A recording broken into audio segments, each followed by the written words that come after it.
Our universe is full of both amazing and terrifying things. You already know about quasars, black holes, dark matter, and so on. But how about the horrors of space that you haven't even heard of? Would you like to visit the most bizarre worlds in the universe? And it's not me who made this list, but NASA themselves. Welcome to the Galaxy of Horrors, NASA's awesome Halloween collection. Please join me on a journey to some planets and tell me which one you will consider the most horrible. Buckle up. Our first destination is a gas giant called TRES 2b. It's located 750 light-years away from us.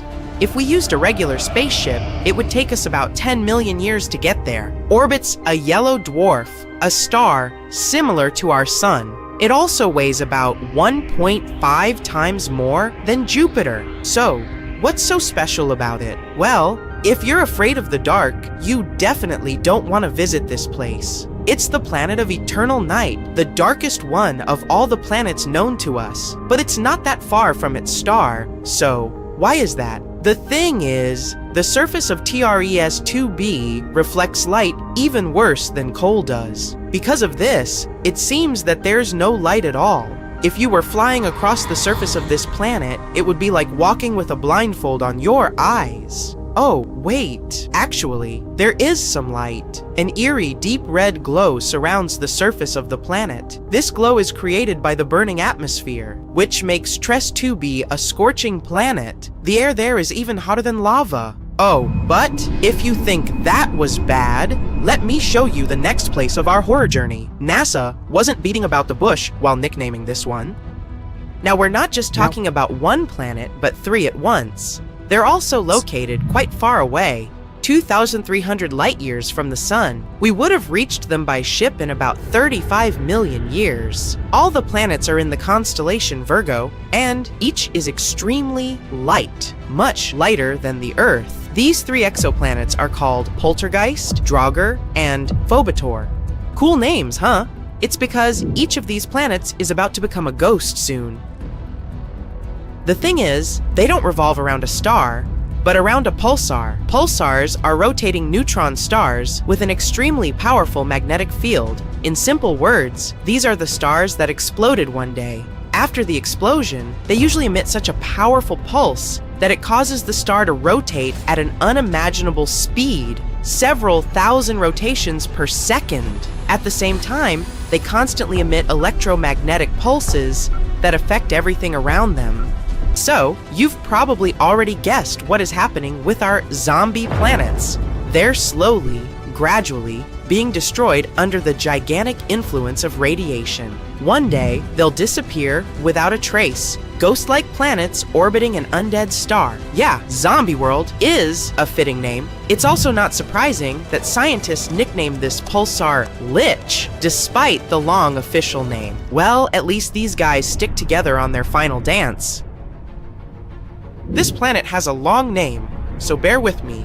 HD 18733b. This gas giant is 65 light-years away from us. It would have taken around 1 million years to get there on a spaceship.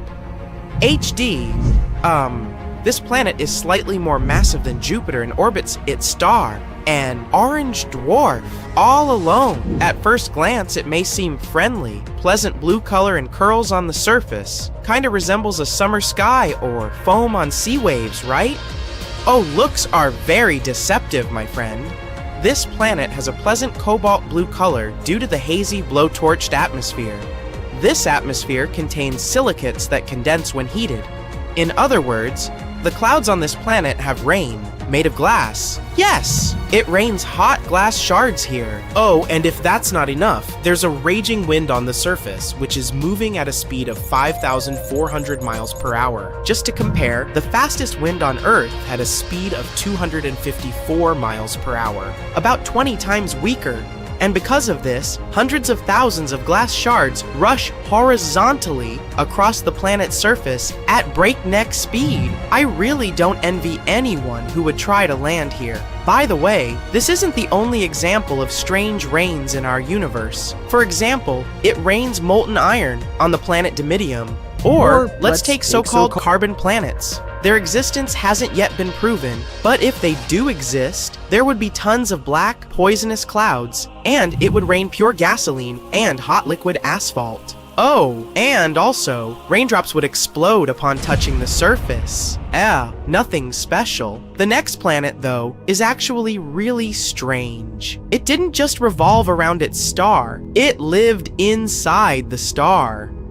This cosmic miracle is called KOI 55b, or Kepler 70b. This planet is very far away from us, 4,000 light years. It would take about 70 million years on a spaceship. It's twice as light as Earth and fully rotates around its star in just a couple of hours. A long time ago, it was an ordinary Earth-like planet about the size of Jupiter. It was peacefully and calmly orbiting its red dwarf star, KOI 55. But everything changed about 700 million years ago. Perhaps you've heard that in a couple of billion years, our sun will begin to expand into a huge star, absorbing everything in its path. This is the fate of red dwarfs. Sooner or later, they increase, turning into incredibly hot blue giants. The same thing happened with KOI 55. This star began to increase in size and heat up in temperature, gradually turning into a blue-white giant. It was ready to devour its nearest planets. But KOI 55b didn't care about it. When the star reached it, this planet just settled inside. And moreover, after some time, it left its star, simply returning to the new orbit. How is that even possible? Life inside its star turned KOI 55b into a red-hot roundstone. It's one of the hottest planets we've discovered so far. The temperature on it reaches 12,000 degrees of Fahrenheit. It's hotter than the sun, which is, let me remind you, an actual star. And for some reason, it's still alive and lives as if nothing happened. Unfortunately, sooner or later, the planet will disappear anyway. It's slowly evaporating itself due to the incandescent atmosphere. But still, it somehow managed to survive the journey through the star, which isn't typical for the regular planets, to put it mildly. I envy this willpower. However, not all planets are so lucky. Some are gradually being destroyed by their stars, and there is even an entire system among them.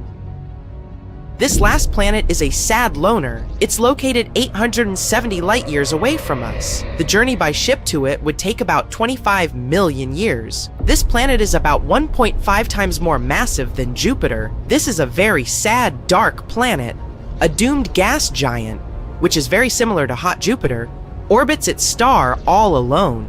At the same time, it's located so close to its star that its orbital period takes just 1 day. Of course, because of this proximity, the star gradually absorbs WASP-12b. The scorching heat of the star is slowly destroying and devouring the planet's atmosphere. The planet has only around 10 million years left. But what's more interesting, because of this stretching, WASP-12b acquired the shape of an egg. It doesn't even resemble an actual planet anymore. It's also very hot.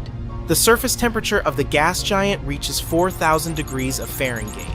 Also, a spectrograph of cosmic origin, or QIS for short, found that the planet exchanges matter with its star. They're located so close that they give each other part of their chemical elements. This is a common phenomenon in closely spaced binary star systems. But this is the first time scientists have seen this in a star-planet relationship. What a unique system.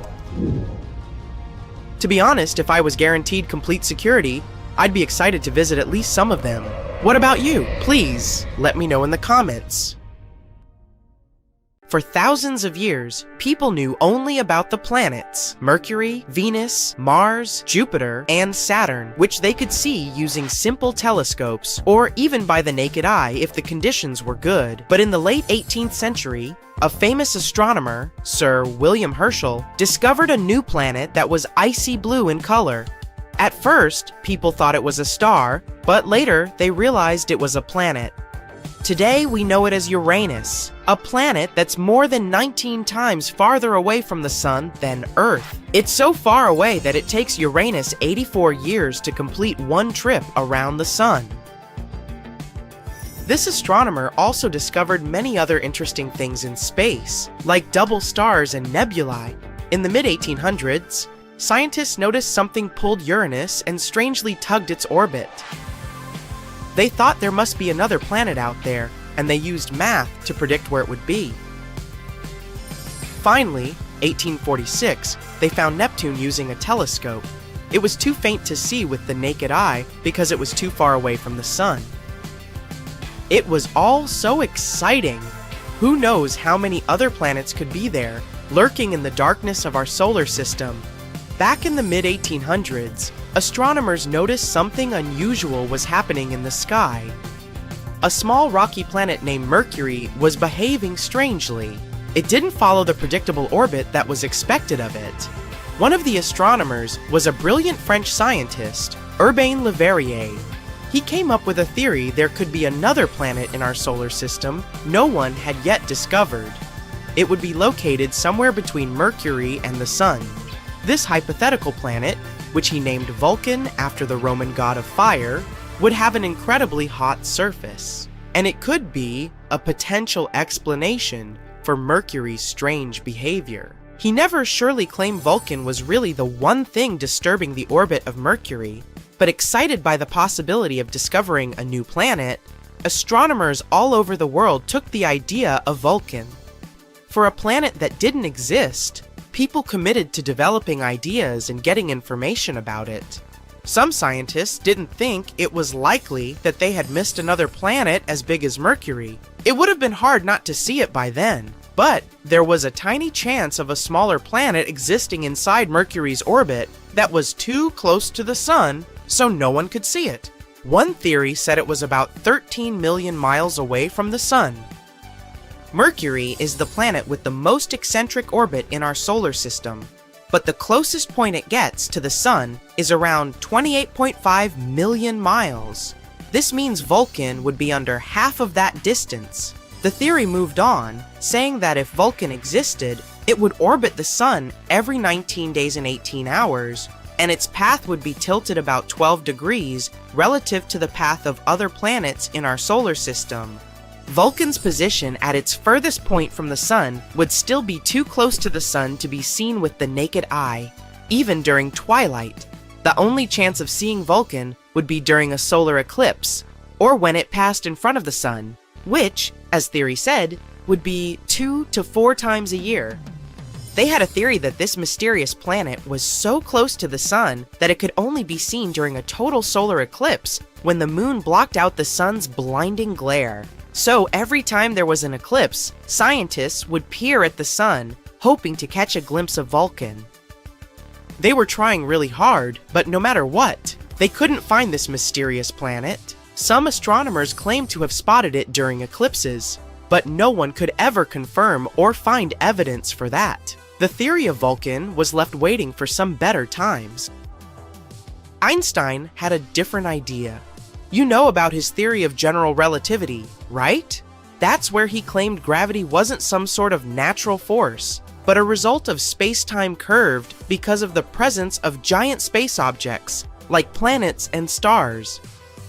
Planets circle around the Sun in their usual orbit because space-time is curved. That means the planets are kind of falling towards the central star of our solar system. And Einstein tried to explain Mercury's unusual orbit using his own theory of relativity.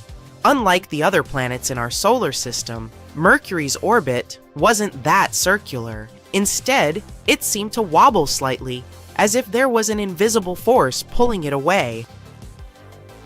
Einstein said this could be happening because the massive gravity of our Sun was actually curving the fabric of space-time around it. He claimed it's possible this changed Mercury's orbit a little bit. It took the scientific community a while to test this theory, but it eventually seemed like the most plausible explanation. Even though Einstein's theory gave us a more elegant explanation for Mercury's strange orbit, some scientists were still holding out hope for Vulcan. It was especially hard to let go of the idea of Vulcan because Mercury is also the planet that's really hard to see from where we're standing. But later, more and more scientists started accepting Einstein's theory above their imagination, and they would observe a total solar eclipse, specifically to test Einstein's theory of relativity, not because of Vulcan. And Vulcan is not the only hypothetical planet everyone was talking about. In the newer age, some believe there could be a mysterious planet lurking in the outer part of our solar system. But this one is more likely to exist. No one has seen it directly yet, but computer simulations show this so-called Planet 9 or Planet X is probably somewhere there beyond Neptune. Neptune and Planet X could be similar in size. Planet X could be 10 times more massive than Earth and circles around our Sun in an elongated shape, which is on average 20 times farther from the Sun than Neptune. A year there may last between 10,000 to 20,000 Earth years. By comparison, a year on Neptune lasts 165 Earth years. Something this big moving out there beyond Neptune could explain the unusual orbits of smaller objects in the Kuiper Belt. The Kuiper Belt is the area of our solar system beyond Neptune and where it orbits. And there are most likely many asteroids, comets, and some other smaller bodies there, mostly made of ice.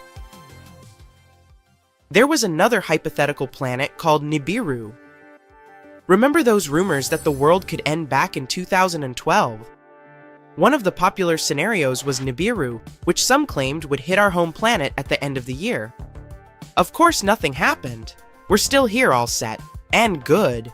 But the idea of Nibiru seemed interesting. Stories started in the 1970s when a man, Zecharia Sitchin, mentioned Nibiru in his book, The 12th Planet, claiming it orbits the Sun every 3,600 years. But there's no chance a planet with such an eccentric orbit wouldn't disrupt other planets in our solar system with its gravity. And if it was really coming that close to Earth in 2012, we were supposed to be able to see it with the naked eye. Some simple calculations showed Nibiru would have been nearly as bright as Mars at its dimmest and brighter than the faintest stars you see from a city. Oh well, maybe we'll have more luck in the next 3,500 and something years.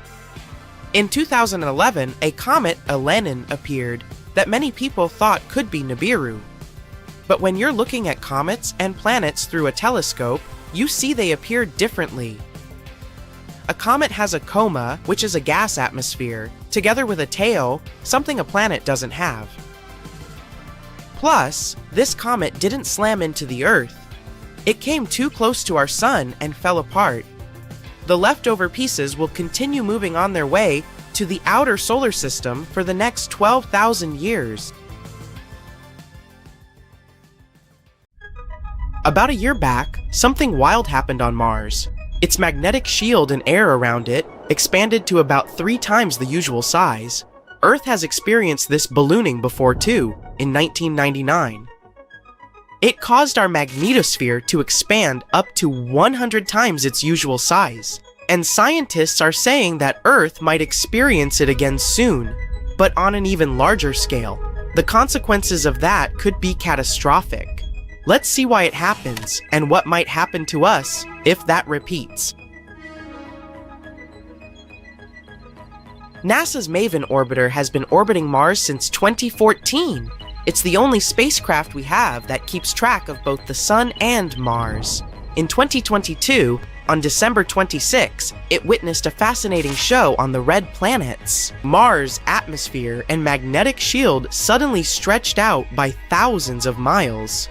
According to scientists, it's a unique, unbelievably dramatic event, and MAVEN was there to catch it all. Scientists tried to uncover this mystery. Digging into the event, they discovered something incredible. It turns out this airshow was linked to the solar winds. Solar wind is the stream of particles coming from the Sun. It's a constant flow of protons and electrons from our star's outer atmosphere. Moving super fast, up to 804 kilometers per second, these charged particles travel through the solar system in a plasma state. Mars, like all the other planets in our solar system, is always dealing with solar wind. Think of it like a breeze from the Sun. This wind pushes on Mars's magnetic shield, called magnetosphere, and is part of why Mars loses some of its atmosphere into space. Researchers found out that the weird expansion on Mars happened because there was a rare void in it. Faster solar wind caught up with slower solar wind, making them squeeze together. This created a gap in part of Mars's atmosphere because some solar wind was missing. This unusual situation caused Mars's magnetosphere to expand so rapidly. The Sun goes through a cycle about every 11 years. It jumps from low activity, or solar minimum, to high activity, or solar maximum. Then it jumps back. We noticed this way back in the 18th century, and we're currently on the 25th cycle. It's all because of the Sun's magnetic field. During solar minimum, the magnetic field is strong and organized, but over time, it weakens. Suddenly, solar activity jumps up. This creates solar winds, the Sun spewing jets of particles on the planets, including our Earth. In 1999, the solar wind nearly disappeared for 3 days. It will probably repeat again now. This time around, scientists believe it might hit us sooner and harder than expected. The Sun becomes quite lively, emitting fiery plasma, developing large dark spots, and releasing powerful radiation. And unfortunately, the upcoming solar maximum kind of caught us off guard. The storm was predicted for 2025, so scientists aren't very prepared. The number of sunspots observed has been way higher than anticipated. The Sun hit an 8-year sunspot peak in 2022, and then showed more than double the expected sunspots in 2023. And it's not just them. Solar flares have also been on the rise. In March, the geomagnetic storm lighted up the skies with vibrant auroras across 30 US states. It was the strongest storm in over 6 years. Many rare solar events have become more common recently.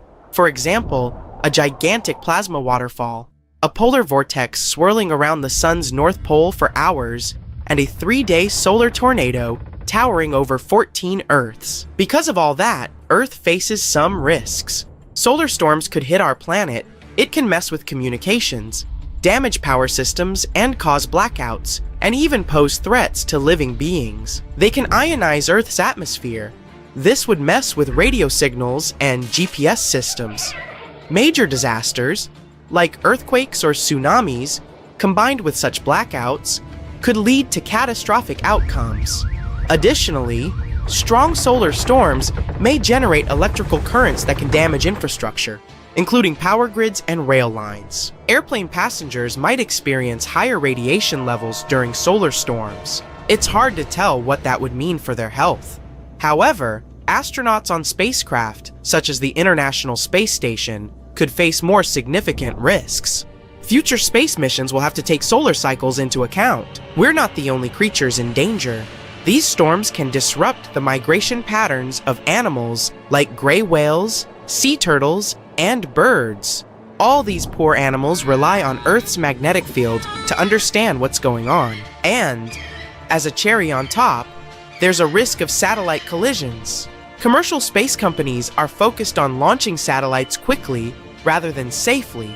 Because of that, they often overlook the impact of space weather. During solar storms, the ionized upper atmosphere increases drag on Earth-orbiting satellites. If something goes wrong, satellites can be forced out of orbit and collide with us. The scariest solar storm that has ever happened to us was the Carrington event.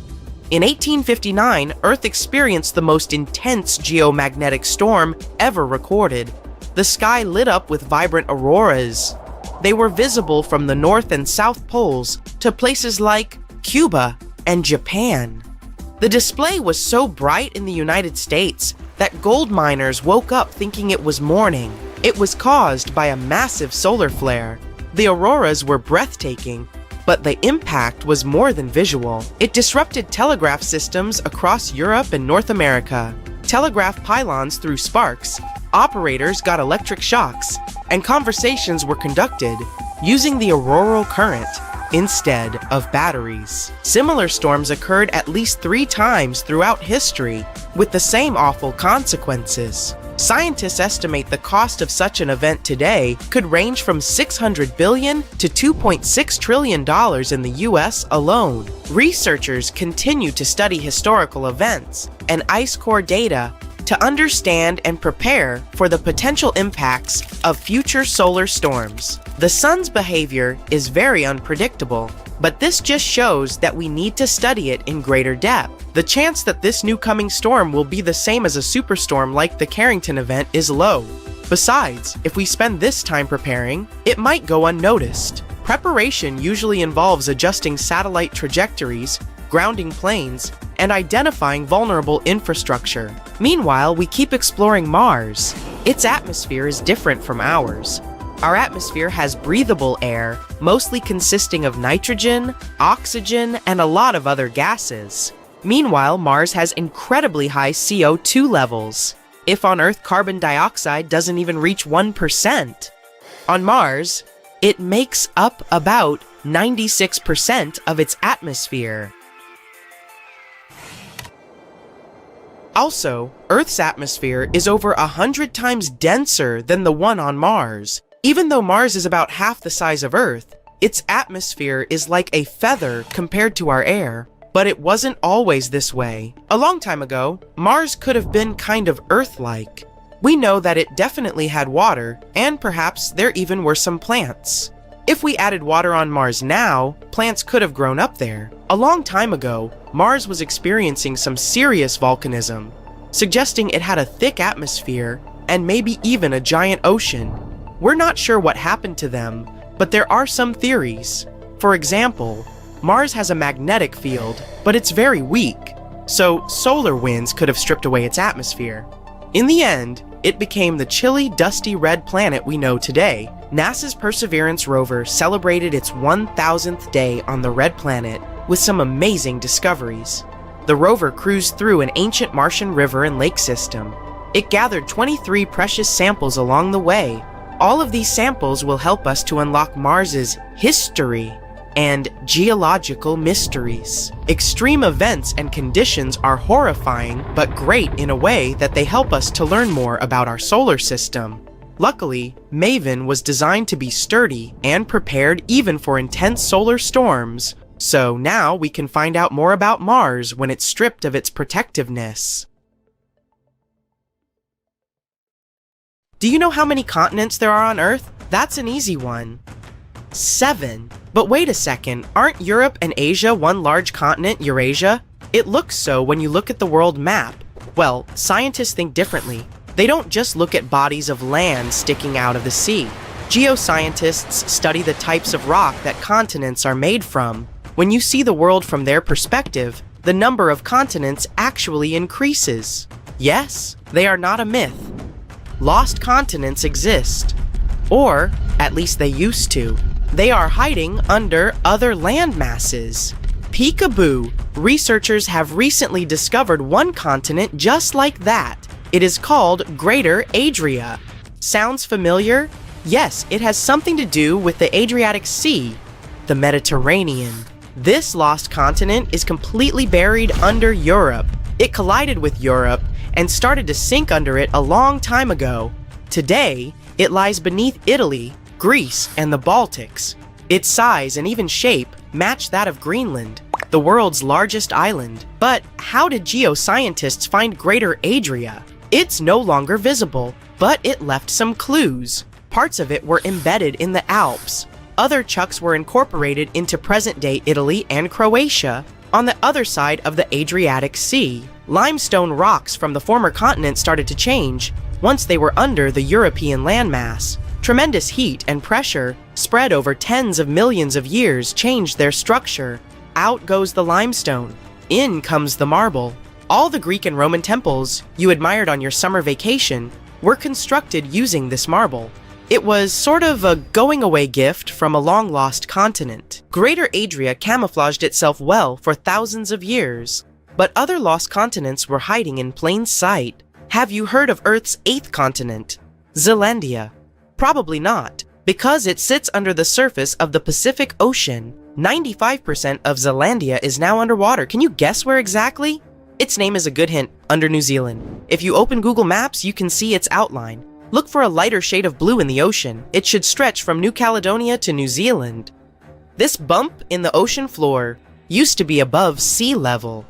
It was about 2/3 of Australia, and more than twice the landmass of Greater Adria in size. We can spot Zealandia today because it hasn't sunk too low, and that's the best way to discover other lost continents.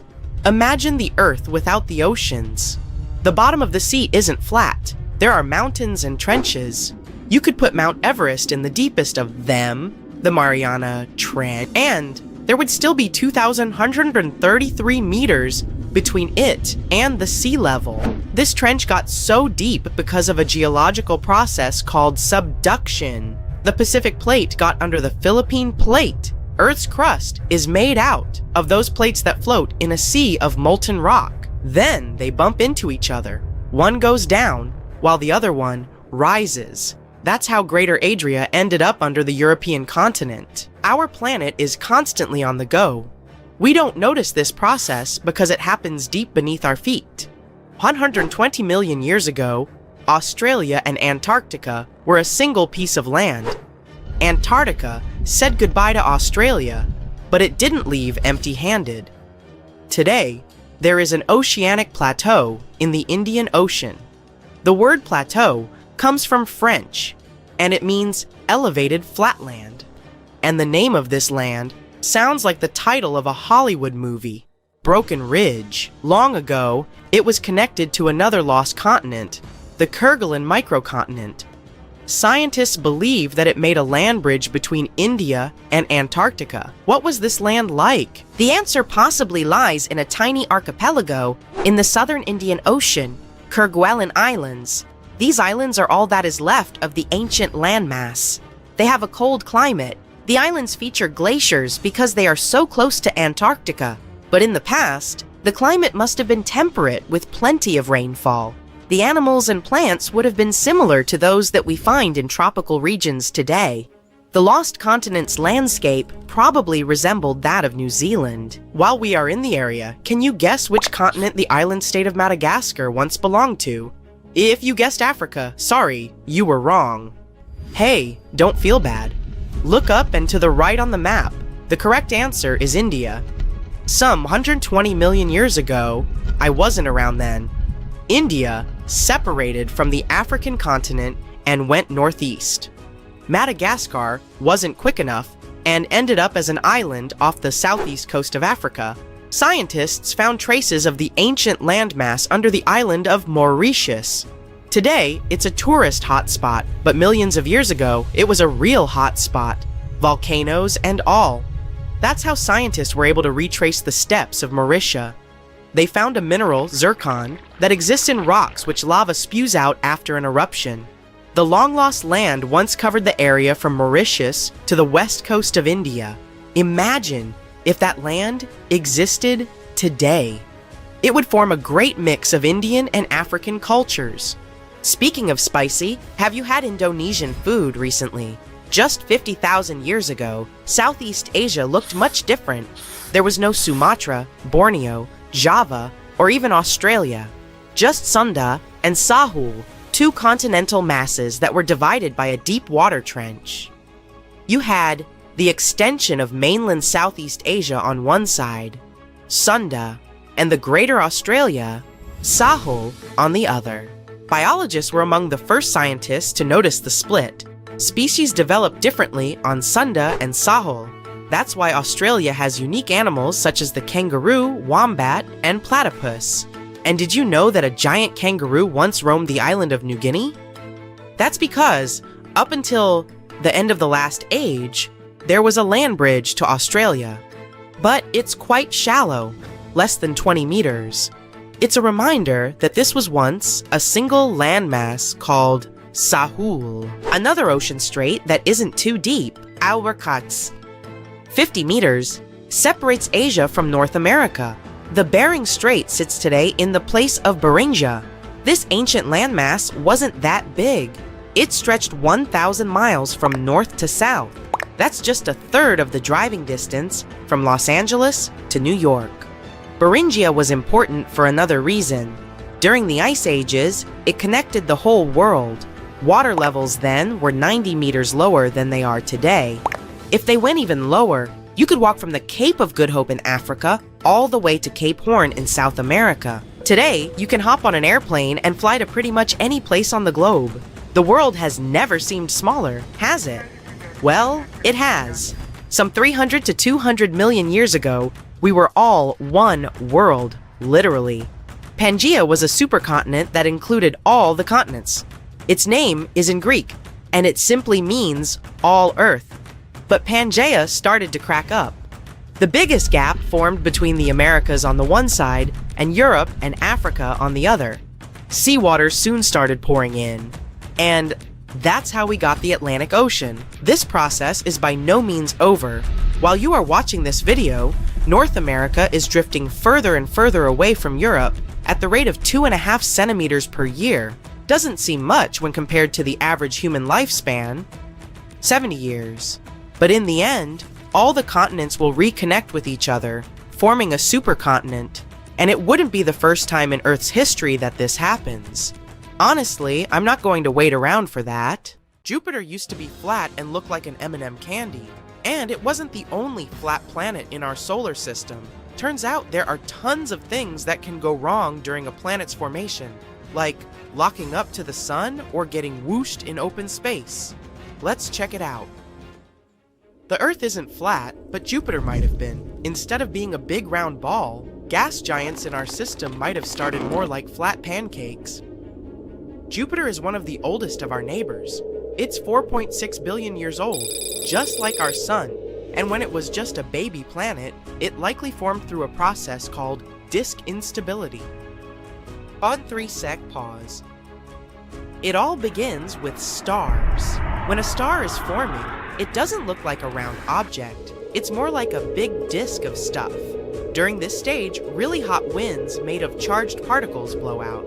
The dust in that disk contains stuff like carbon and iron. Some of them collide and stick together, forming bigger objects. Dust turns into pebbles, pebbles turn into rocks, and rocks bump into each other, getting bigger. Gas in the disk helps all these solid bits stick together.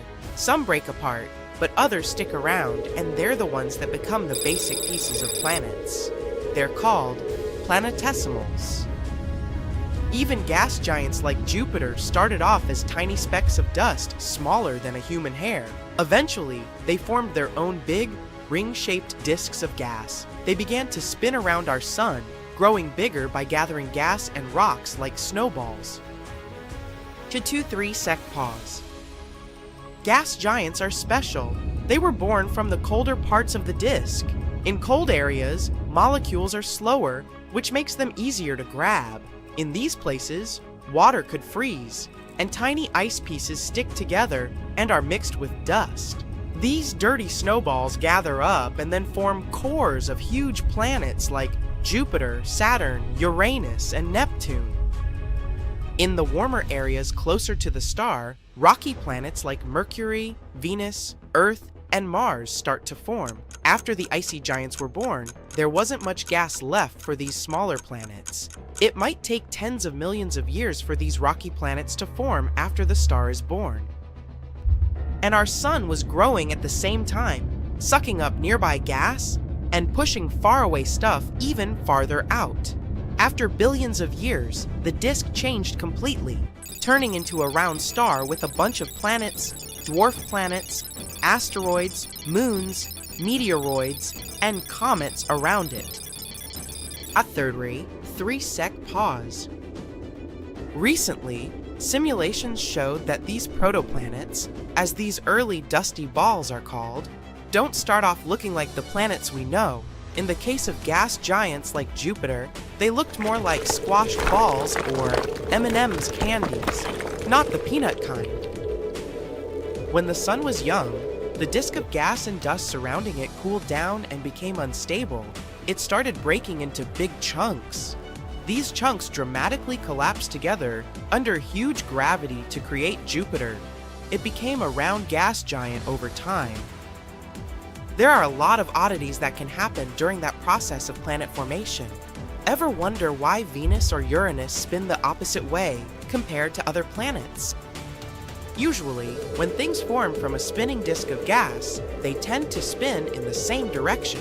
For example, if you spin a bunch of balls on a string, they'll all twirl in the same way. So theoretically, all planets should spin in the same direction too. But there are a lot of fast-moving objects, like comets and asteroids in our solar system. When they smash into planets, especially during their early days, this collision might send the planets to spin in the opposite direction. Venus and Uranus probably survived a massive collision. Luckily, they weren't repelled to outer space. The gravity from the sun and nearby planets pulled them back into place. 4-3-sec pause. There are also so-called tidally locked planets. These are celestial bodies that spin in a way where one side always faces their star while the other side remains in perpetual darkness. So, one side is always very hot while the other is extremely cold. If we were on a planet like that, we would only be able to live on a thin line in between. These planets form when they're very close to their star. The gravitational forces are extremely strong, and over time, these forces slow down the planet's rotation until it matches the time it takes to orbit the star. Imagine you're spinning in your chair. Someone comes up to you and, holding onto your chair with their hands, starts spinning with you. This way, you'll always face each other. Tidally locked planets kind of worked like that. Our moon is tidally locked to our Earth, which is why we only see one side of it. Suffer 5, 3-sec pause. We discovered more than 5,000 planets outside of our solar system, called exoplanets. Some of them have very strange orbits. For example, planets with incredibly long orbits, thousands of years to make one trip around the star, or very wonky, comet-like orbits. Or so-called hot Jupiters, they're super close to their star. Way closer than Mercury is to our sun. But these planets couldn't have formed where they are now. As their solar system evolved, they changed their positions for some reason. This rearranging is called planetary migration. 6 3-sec pause. There are 3 main ways this migration happens. First, because of the gas and dust spinning around the planet. When a planet is bumping into this stuff, it can create spiral patterns in the gas. These patterns can either push the planet closer to the center or farther away, depending on how they mix together. It's called a gas-driven migration. This is what Jupiter experienced when it moved closer to the sun billions of years ago. This also explains the existence of hot Jupiters. Second, big planets can shove the smaller ones, changing their paths. Third, the star's gravity can tug on the planet, making its orbit more circular. S7 3-sec pause. Ever heard of rogue planets? Imagine a lonely planet floating in the vastness of space without a star to call home. They're like the wandering nomads of our galaxy, doomed to drift around forever. And there are so many of them. There might be more free-floating planets than ones that are tied to stars. We're talking trillions of rogue planets hanging out in our Milky Way galaxy alone. They're often as massive as our biggest planet, Jupiter, but most of them might be Earth-sized. Some might even have thick atmospheres that keep them warm. Even though they're far from any star, some of them might have wild auroras, while others could host moons with liquid water. Ait satsam from what metro seminal composite. He might persistent sites. For Shmai, there's even a chance that they might contain extraterrestrial life. These planets might bump into other stars or even entire planetary systems as they journey through space. Sometimes, they might get caught in a star's gravity for a while before getting flung back out into space. But how are they born? Sometimes, during this chaotic process of planet formation, not all planets can manage to stay close to their parent stars. Some of them get kicked out of their solar systems due to powerful gravitational interactions with other planets or passing stars. These ejected planets become rogue planets. This 8 3-sec pause. In 2012, astronomers found a solar system from the very beginning of the universe. This system included a star and 2 planets. We called it a fossil system. The star is super old, about 13 billion years. almost as old as our entire universe. It was mostly made of just hydrogen and helium. Shop pirate. R! Hold onto your telescope, space rat. Scientists have made an astonishing discovery. They've found the ancient heart of the Milky Way galaxy. But what is this ancient heart? And what does it tell us about the history of our galaxy? Let's find out.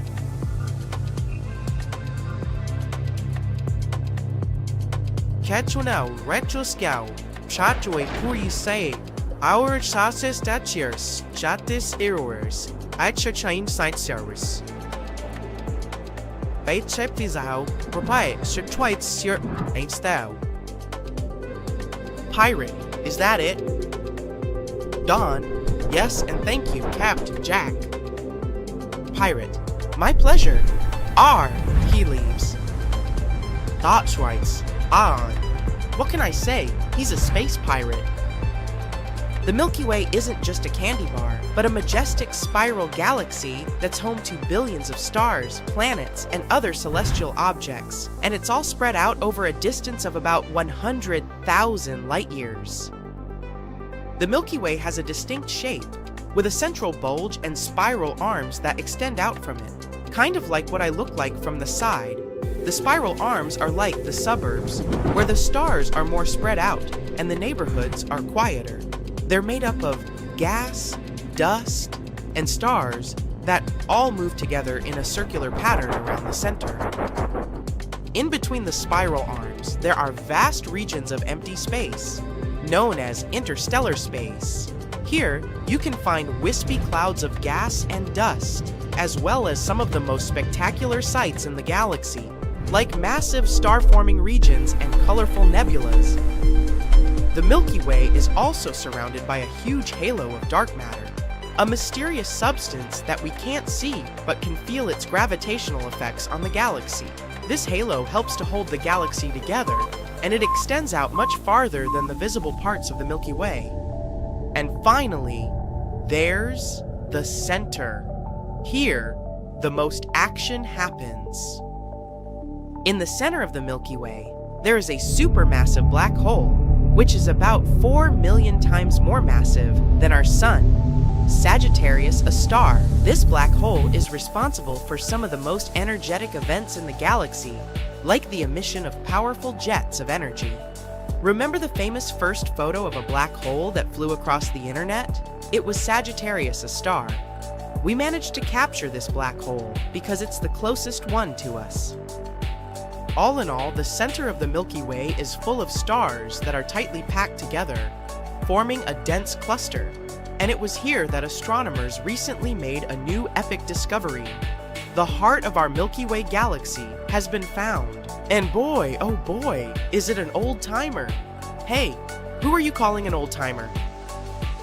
A team of brilliant scientists has found a cluster of 18,000 stars, born right after the Big Bang. Together, they form the ancient nucleus of our Milky Way. These stars date back to a time when our galaxy was just a wee little baby, a mere collection of proto-galaxies, huddling together to form a bigger and better thing. The scientists called it the poor old heart of our Milky Way. Can you believe it? These ancient stars are over 12.5 billion years old. And yeah, maybe they account for a mere 0.2% of our galaxy's total mass. But that doesn't matter.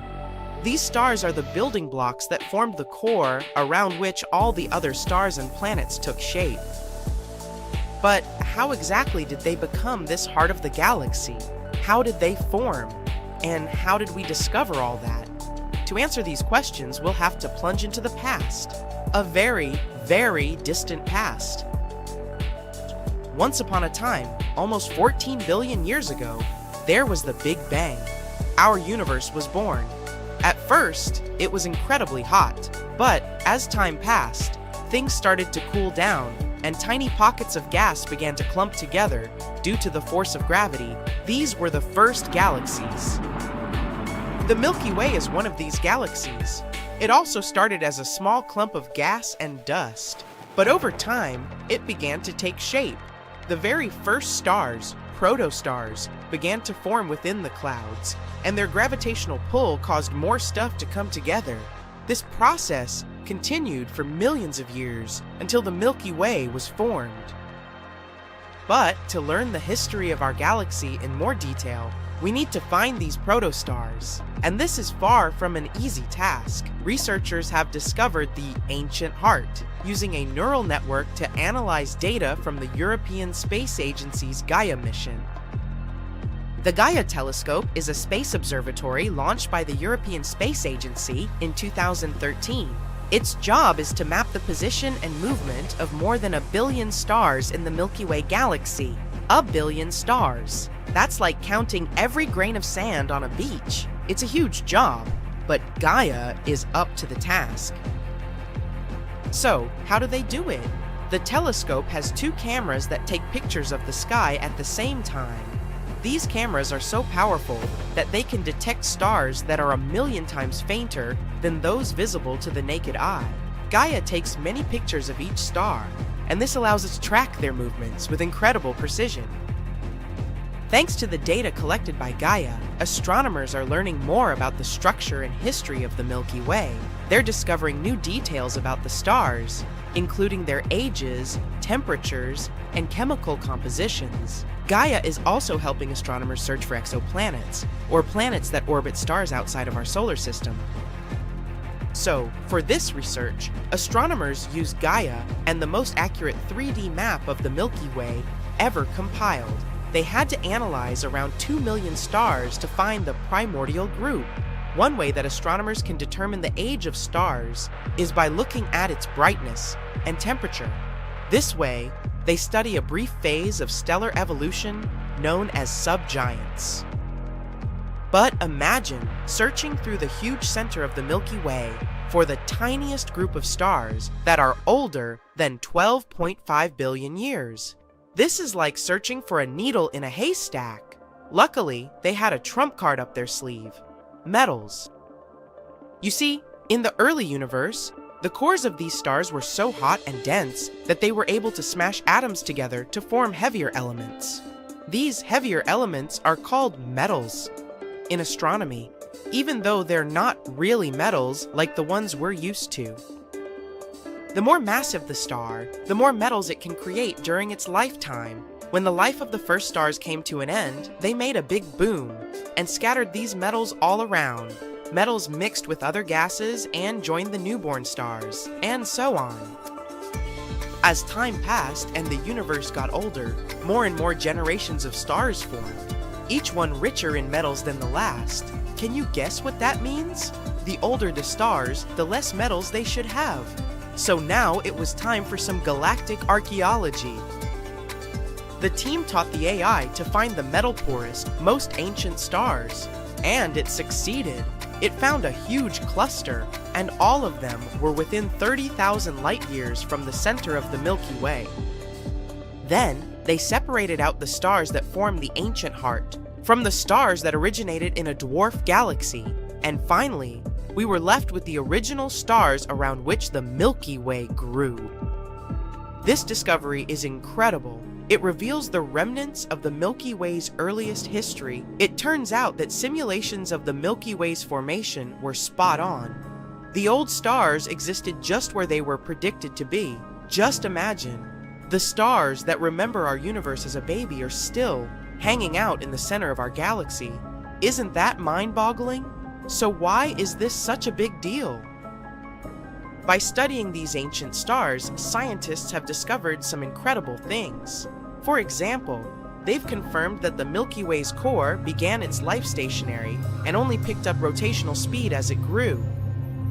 During the recent years, scientists made 2 breakthrough discoveries about our universe. Thanks to new technologies, we've looked into the distant past, and we've learned something that can change our understanding of the universe forever. What are these discoveries, and what do they mean to us? Let's find out. Recently, we unveiled the first color image from the James Webb Space Telescope. It's a mind-bending photo capturing thousands of ancient galaxies. This oldest documented light in the history of the universe dates back over 13 billion years. That's just 600 million years after the Big Bang. It's like getting a sneak peek into the universe's baby album. But that was just the beginning. Astronomers were expecting to see some tiny young galaxies, but what they found was a real surprise. Impossibly early, impossibly massive, and all that from just a tiny red dot. The lead author of the study, Ivo Labbé, was working at the computer as usual, and suddenly he got two numbers. Age, 13.1 billion years. Weight, 100 billion stars. When he realized what that meant, he nearly spit out his coffee. But that red dot was just the beginning. The next day, they found 5 more galaxies just like this. Turns out, these 6 massive galaxies are as old as the Milky Way itself. The entire research team was in disbelief. They were like, wait, what? These guys couldn't be that mature so early in time. Did we make a mistake? But nope. The James Webb Space Telescope, the new cool guy on the space block, just has some serious skills. It can see through dust clouds with its infrared vision and spot galaxies that were previously invisible. Move over, Hubble. There's a new stargazer in town. But why has it shaken things up so much? Because this discovery affects our understanding of how galaxies formed. Let's try to explain. A long time ago, 13.8 billion years ago to be precise, our universe was born. It was chilling out for a while, and then it started to form the first galaxies. And these galaxies were full of gas and dust. Eventually, this gas started turning into stars. Some galaxies were more massive and had more stars, and some were lighter and had almost no stars at all. In any case, they all grew gradually. The stars in them were born slowly and smoothly. That's how our current models explain this. But these new observations from the James Webb Space Telescope show an unexpected surprise. Looks like even in the early universe, our ancient friends had lots of stars. More than what we would ever expect. If that's the case, then these galaxies are like the overachievers of the universe. They skipped the small and gradual growth phase and went straight to being giant universe breakers. According to our current cosmological model, they shouldn't even exist. But they do. So it looks like after the Big Bang, the stars were forming much faster than we thought. As you can see, these universe breakers are really living up to their name, causing a potential total consensus among scientists. The universe was like, hey, I'm about to flip cosmology models upside down. But let's not jump to conclusions. There are many theories that could explain these mind-boggling discoveries without breaking the standard model. For example, maybe the light we're seeing isn't coming from stars at all, but from the swirling disks of doom around supermassive black holes. These colossal cosmic beasts can gobble up matter and spit out a dazzling light show. And James Webb Telescope's keen eye is picking up on these enigmatic accretion disks like never before. Or maybe these galaxies could be playing hide and seek with us. Maybe there's more to the story that we haven't seen yet. After all, the universe is vast and mysterious, and we've only just begun to scratch the surface. And whoa, we really need to slow down here. Before we even try to explain all this stuff, we need to confirm whether these ancient galaxies really are that old. Although even if they're actually just supermassive black holes, it still shows an astounding change. We'll have to wait about a year to find out. One thing's for sure, the James Webb Space Telescope has definitely taught us a valuable lesson. Expect the unexpected. And this is just the beginning of unexpected. Ivo Labbé's team wasn't the only one who made such a huge breakthrough. There's also a team that claims that they've unlocked the secrets of the universe's past, and that's worth 2 Nobel Prizes. Move over, James Webb Space Telescope, because this discovery came from an antenna that's smaller than a fridge and costs less than $5 million. Talk about space bargain hunting. The astronomers caught this signal that showed some surprises. It was coming from the earliest stars of our universe, back in the days when they were just beginning to twinkle. Say hi to our celestial ancestors again. Now, the signal was pretty weird. The temperatures were unusually low, and there was a pronounced wave that left astronomers scratching their heads. What could be causing all this? Well, there's a theory. Dark matter may have been at work, and if that's the case, then we can really be on the verge of a great discovery. Imagine you're looking at the night sky filled with stars, but there's something else there that you can't see. It's like an invisible cloak that covers the entire universe. Scientists call this mysterious stuff dark matter. Dark matter is like the ghost of our world, Xiaoru. It doesn't emit, absorb, or reflect any light. We can't see it with telescopes or our eyes. That's why we call it dark matter. But if we can't detect it in any way, how do we know it exists? Because of its gravitational pull. One day, we noticed that our understanding of how galaxies were created was incorrect. According to our calculations, they should have been some chaotic gas, but something held them together, turning them into spirals, like some kind of invisible glue. Then we thought, maybe this invisible glue really exists. If the moon was invisible, we would still suspect that it exists somewhere because its gravity affects the tides on Earth. This is also the case with dark matter. Its gravity influences the motion of galaxies and other cosmic objects.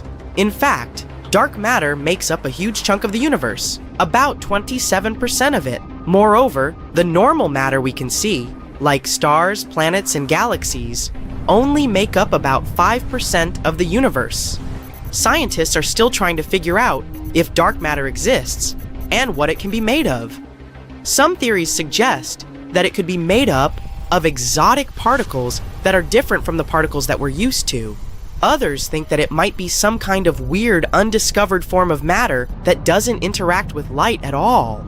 Anyway, it's an intriguing mystery, and if we ever confirm the existence of dark matter, our understanding of our world will change forever. So now you can understand why the excitement in the scientific community is palpable. If this discovery is confirmed, then we will get the first real proof of dark matter. This discovery may be even more important than the Big Bang itself because, as astronomers put it, we are made of star stuff, and so we are glimpsing at our origin. But of course, we still have to wait and explore all this in great detail. In science, one should never rush to conclusions. And while scientists study this stuff, we'll be here, on the edge of our seats, waiting for the next space blockbuster to unfold.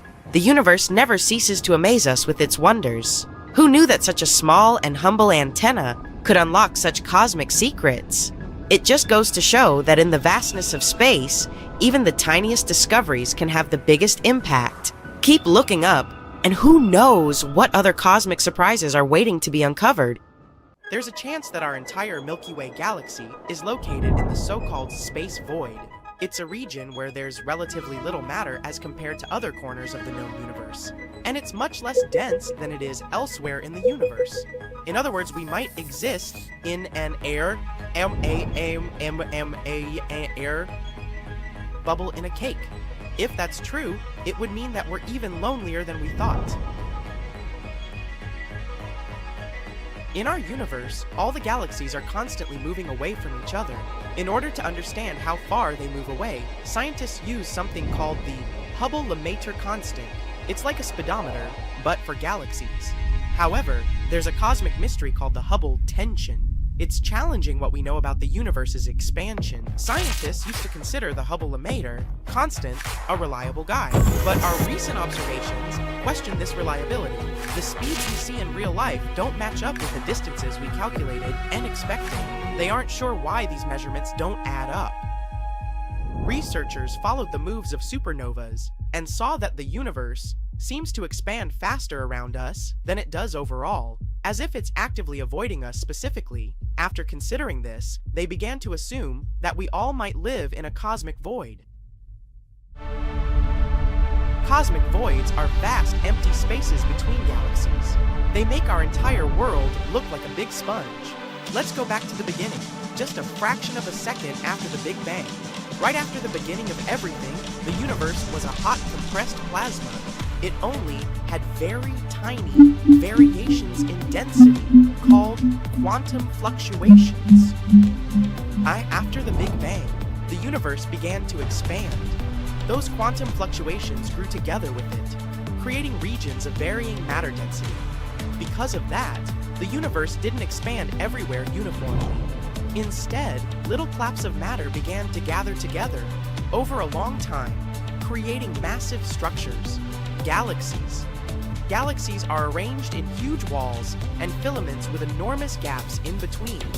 And these gaps are the voids, also known as dark space.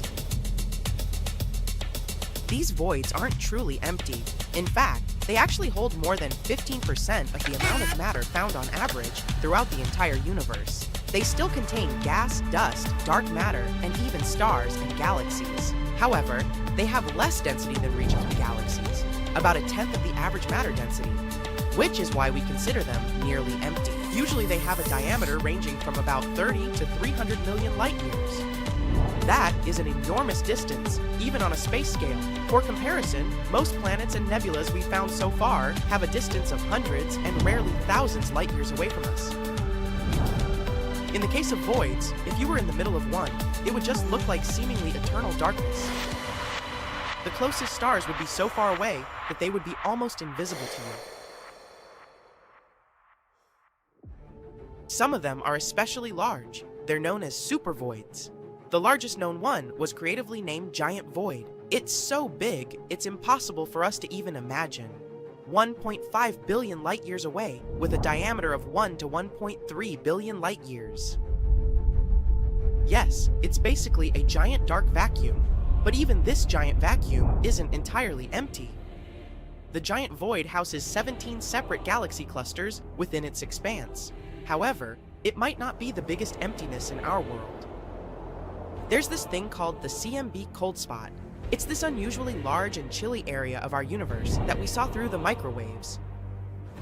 It really stood out on the map of our universe with its unexpectedly low temperatures, and scientists have spent many years trying to figure out what this thing is. In 2015, scientists proposed that this place might be a supervoid, and probably the largest one ever. Being even more original with this one, they called it the Great Void.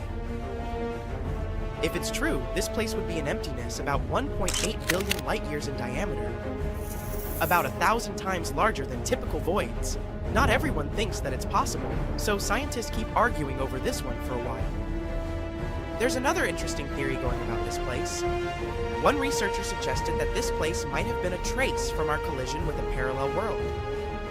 It's a pretty bold hypothesis, but unfortunately, there's no way for us to confirm or deny it with our current technologies. In any case, as the universe expands, these voids will grow, and the walls connecting galaxy clusters will stretch and break. Eventually, the voids will merge, leaving gravitationally bound galaxy clusters as islands in the expanding emptiness. In other words, sooner or later, the great emptiness will consume everything in our world.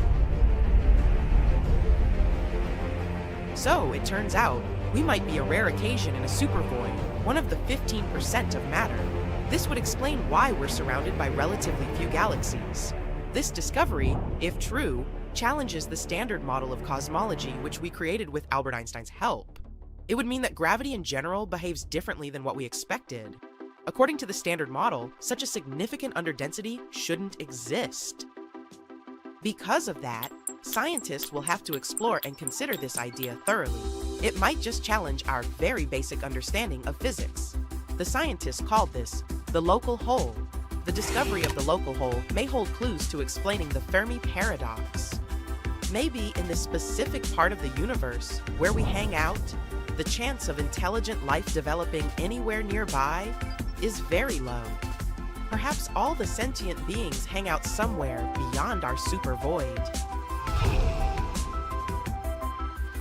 But that doesn't mean that we should lose hope, or that life anywhere nearby is impossible. In fact, life in the universe might be much more common than we previously thought. We know that the inner planets, like Mercury and Venus, are inhospitable due to extreme conditions. However, Venus looks interesting because, even though it's a crazy toxic planet, scientists believe that it was very Earth-like in the past. It could have even hosted life. Unfortunately, it was too close to the sun, and all the nice conditions evaporated over time. But there's a possibility of microbial life surviving in its high-altitude clouds. Mars, a cold desert, also might have been a friendlier place in the past with rivers and lakes. Though now it lacks a protective atmosphere, ancient life might have existed there. In that case, it would leave potential fossils, and underground microbes could still survive. we've discovered some signs of them, but are still debating whether this stuff was truly organic or not. The gas giants, like Jupiter and Saturn, and ice giants are not ideal for life, but their moons offer hope. Europa has an ocean beneath its icy surface, making it a potential hotspot. Enceladus releases water into space, carrying complex molecules that hint at interesting possibilities. And Titan is especially unique. It has liquid bodies on its surface, rivers and lakes of hydrocarbons. While its frigid temperatures aren't great for life, scientists ponder if it might host life with a different kind of chemistry. However, it will take us decades to check all these celestial bodies and study them properly. We haven't sent anything so far since the times of Voyager 2, but if we're lucky, we might explore our solar system during the 21st century.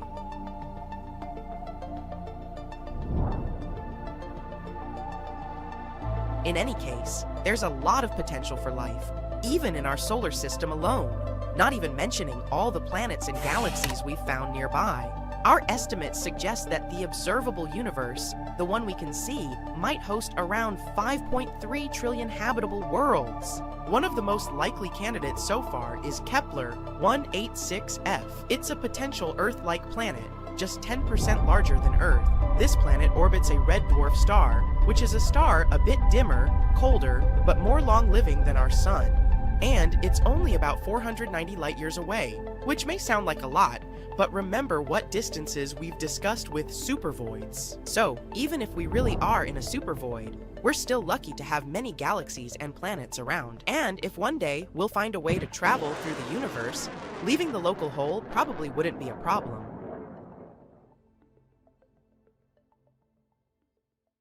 We also might have just stumbled upon the mother of all water reserves, floating in space. And it's been hiding under our noses for at least around 12 billion years. As for its size, it's hard even to imagine.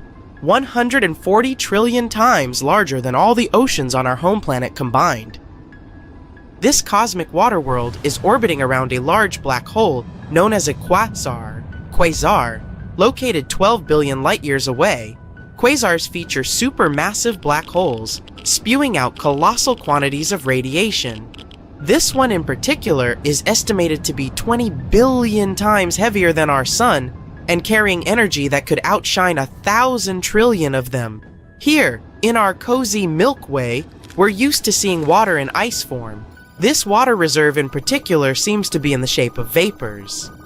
The important thing about this discovery is that there may be water everywhere in the universe. We just need to learn where to look. You might be surprised to learn that not all stars are hot to the touch. We used to think all stars were like our Sun, these blazing hot balls of fire, ready to melt anything in their path. Their cooler counterparts are called brown dwarfs.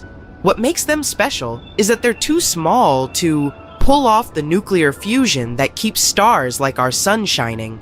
They don't give off much light or heat, which makes them hard to see. These brown dwarfs are also split into different categories. There's this one group called Y-type stars, and they're the coldest, with a surface temperature lower than your average cup of tea. If you could reach out and touch one, you'd probably just feel a cozy warmth. Around 4 billion years ago, Uranus apparently switched places with Neptune. It's hard to imagine planets that big doing that, but this theory might solve the mystery of how our solar system came to be. We know that rocky planets formed after big collisions. Take our planet for instance. Around 4.6 billion years ago, things kept bumping into each other around the Sun until our watery Earth reached its final form. It also included one larger collision that blew up enough rock and gas for it to generate our moon. But when it comes to our larger solar system neighbors, Jupiter, Uranus, and Neptune, scientists still haven't got an answer. Standard models said it'd take forever for them to form, way longer than the solar system itself has been around. If this new theory is correct, it suggests that Uranus and Neptune came from this dense cloud of gas compacted around the Sun. Problem is, for the theory to make sense, they had to have swapped places at some point in history. Neptune is about 2.13 billion kilometers away, the farthest any planet can be in our solar system. Uranus is a bit closer, located at 3.5 billion kilometers. This new idea suggests that after they formed way closer to the Sun than they are today, their positions were altered. It could have either been because of many comets passing by over billions of years, slowly tugging the giant planets away. It's not a definitive answer to how gas giants were formed. It's more like a strong hunch, backed up by looking at a lot of numbers. Speaking of weird things found in our universe, what about this floating spoon that NASA's Curiosity rover took a picture of on Mars? As the machine was cruising around the red planet, it stumbled upon this oddly spoon-shaped rock during the summer of 2015. The rock has a handle and even throws shade on the ground. It's not a leftover utensil from some Martian picnic, but rather what NASA scientists call a ventifact. That means it's a rock that got sculpted by the wind. It's not the first time the Martian surface has delighted us with weird, windy sculptures. There was the face on Mars, a rat, and even jelly donuts. It's also possible that diamonds are raining down on over 1,900 exoplanets out there in space. Scientists found out that you don't need particularly hot temperatures for carbon to turn into diamonds, like it was previously believed. Up until recently, we only knew of Neptune and Uranus to potentially feature sparkling showers. Astronomers were onto this interesting phenomenon for about 4 decades, but these planets were hard to study. We've only had one space mission, Voyager 2, swing by for a peek. A lot of progress is being made, though, thanks to lab simulations. Neptune and Uranus are called the ice giants because their outer layers are filled with hydrogen, helium, water, and ammonia, what scientists call ice. And that gorgeous blue hue they have is due to the methane in their atmospheres. The beautiful diamondy phenomenon happens deep down, however. If we could visit, we would see that beneath the thick atmosphere, there are layers of very dense ice.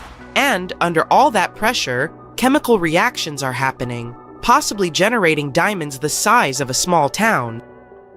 We can't just dive into Neptune or Uranus with a diamond-seeking probe. Instead, the same conditions are being replicated in labs here on Earth, squeezing matter between diamond anvils and zapping it with lasers to mimic the extreme conditions. Under these circumstances, scientists managed to create artificial diamonds.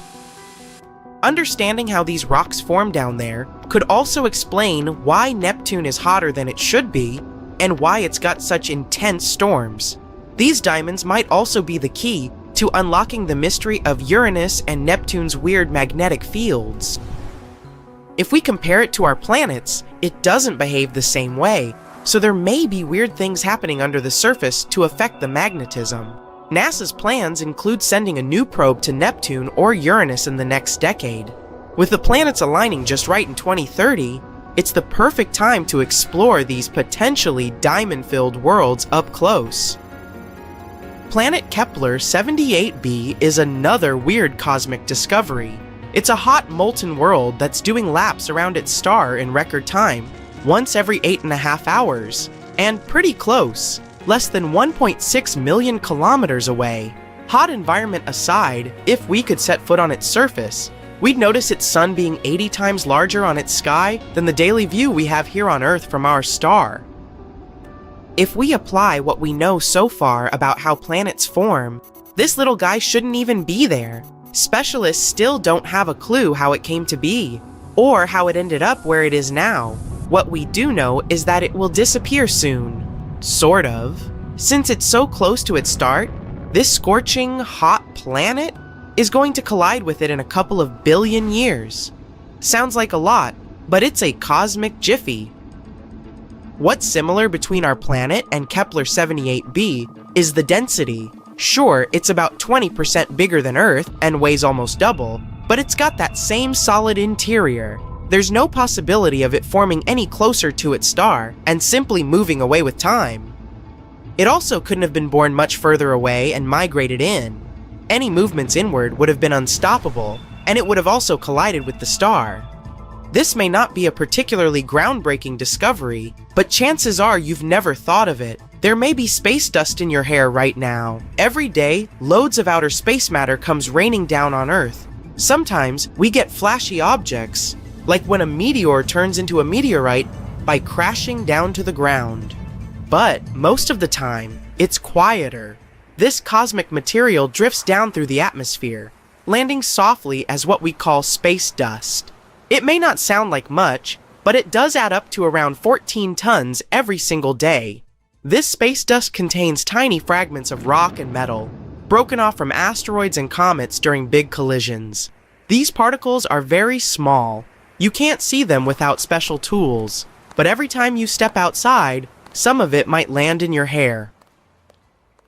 The moon is rusting, and chances are it's happening because of Earth. You'd say that since they're more than 370,000 kilometers apart, 384,400 kilometers, they can hardly directly influence each other in such a way, but they do actually have a special connection. The moon affects our home planet as well, and you can see it while observing ocean tides. As Earth rotates, the moon's gravitational force pulls the water on the nearest side of Earth. It creates a bulge. At the same time, another bulge forms on the opposite side because our planet rotates, and it causes a centrifugal force. And then, the planet continues to rotate underneath these bulges, which is why we have 2 low and 2 high tides every day. Plus, the moon wobbles every now and then, every 18.6 years, tilts more or less, and causes changes in ocean tides. 1-3 seconds. And in return, Earth's atmosphere is making our satellite rusty. Rust is that reddish substance you see on old gates or nails. Oh, and you know Vermilion Cliffs and the Grand Canyon. They also have that specific red color thanks to rusty iron in the rocks. It forms when iron reacts with oxygen and water. Rust is common even on Mars. The planet's trademark color comes from the rust that's been there for a very long time. That's how the red planet got its nickname in the first place. Normally, you wouldn't say the moon is a place that would rust that easily since it's dry and doesn't really have an atmosphere. But a spacecraft, JPL Moon Mineralogy Mapper, studied the moon back in 2008 and detected spectra, wavelengths of light, that were reflecting off different surfaces of the moon. That's why it could analyze the lunar surface better. The data it brought showed that the lunar poles had different compositions than the rest of the moon. They had rocks that contained a lot of hematite. That's a specific type of iron oxide, or simply rust. Oh, 2-3 sec pause. No one expected that because there shouldn't be so much rust on the moon, considering the conditions there. But we know that there's some water up there on the surface of our satellite. That's why a few new theories popped out about different minerals the moon could be hiding.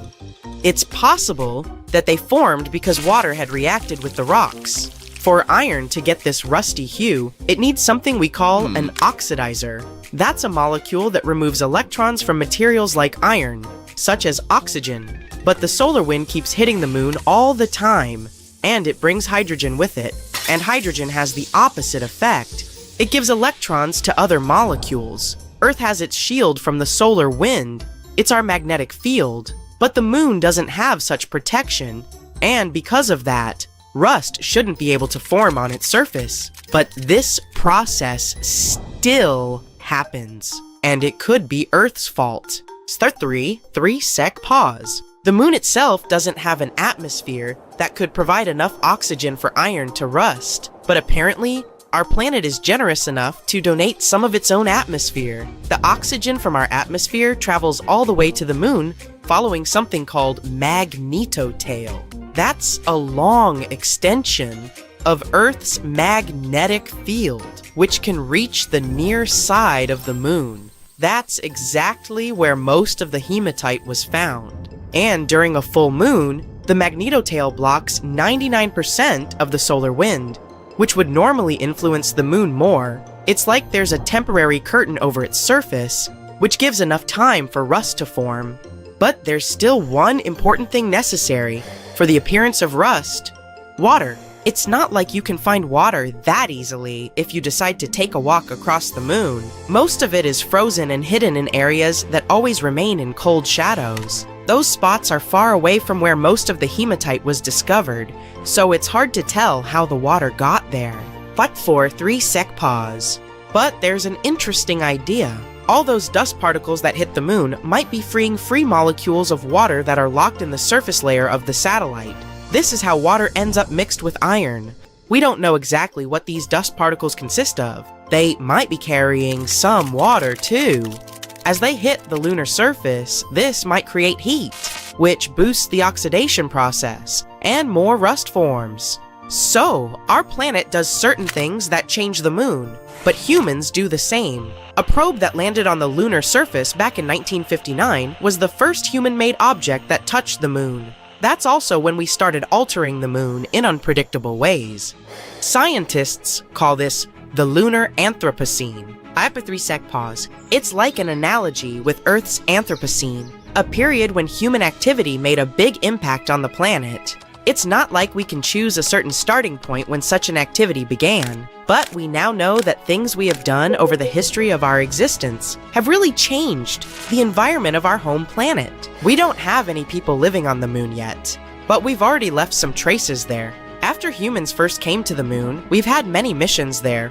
We left some landers and flags, moved lunar soil, brought golf balls, scientific equipment, and even some human waste. Plans for the future? Send more missions up there, and even potentially create an infrastructure where some of us could live, study the moon's resources, and send them back to Earth. That's why it's important to talk about the lunar Anthropocene, to remind ourselves we have to be responsible and take care of our heritage. M6 3-sec pause. Many people are confused about why we sometimes see the moon during the day. Some even believe it's something new that didn't happen before, especially after they started sharing a low-res picture of what looks like a full moon in the middle of the day. Some have pretty unusual ideas that the sun isn't the same color as it was before, either. Allegedly, it used to be more yellow. The sun hasn't changed its color. It's still blue-green, but it's possible that we saw it as more yellow when we were younger, because before, pollution wasn't as bad. And when it comes to the moon, we can see it both at night and during the day. It's brighter at night because there's no light coming from the sun. But it's not like it goes anywhere during the day. It's still there, but we just don't see it during the new moon phase. That lasts a couple of days, and during that period, the moon comes pretty close to the sun. The scattered light coming from the sun makes our satellite less visible to us. Pause. Speaking of the moon phases, they're easy to recognize when you know what to pay attention to. First, there's the black moon, which can mean a couple of things. One definition says that it occurs when we have 2 new moons in a month. Another one claims that the black moon happens when there's no new moon in a month, and that only happens in February. A blue moon is not called that because of the color. It's the 3rd full moon in a season that has 4 full moons. And a supermoon occurs when a full moon coincides with the moon's closest approach to Earth in its elliptical orbit. That's why it looks bigger than usual. 3-sec pause. Sometimes you can look up to the night sky and see an eerily red sphere up there. It's not about signs that tell us that the end of the world is coming or that werewolves are roaming around. But yup, blood moon is a good inspiration for stories like that. In reality, it's just an astronomical event when our planet casts a reddish shadow on the moon, and that happens when Earth comes between the moon and the sun, which is called a total lunar eclipse. Earth's little companion catches some red light coming from our atmosphere. That is why you see that specific color. Back in the day, from 774 to 775, Earth got hit with a megablast of radiation. This crazy burst of energy left its mark. Tree rings from that year show way too high levels of radioactive stuff. But what exactly caused it? Scientists are inclined to think that the reason was a solar flare.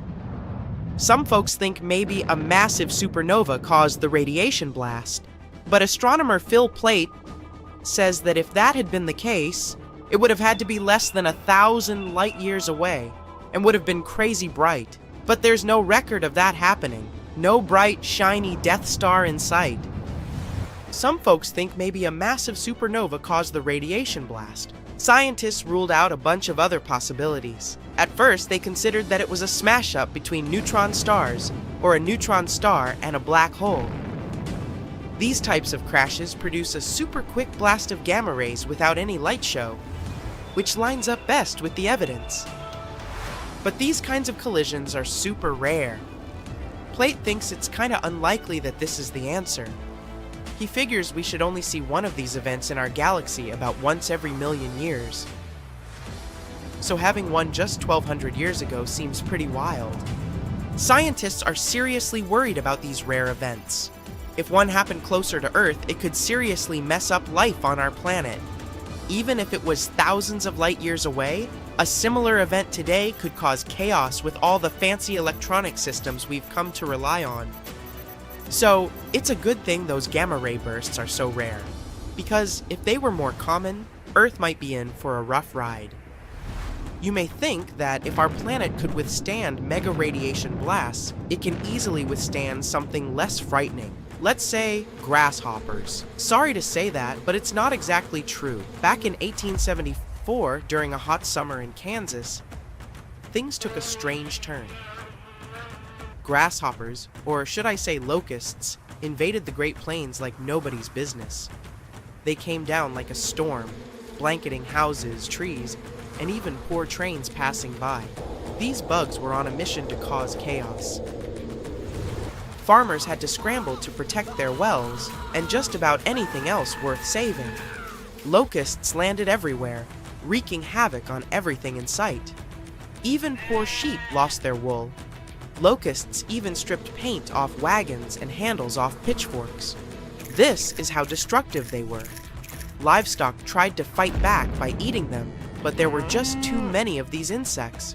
That year, those critters caused about $200 million in crop damage. The locust invasion was so tough, even the US Army stepped in to help.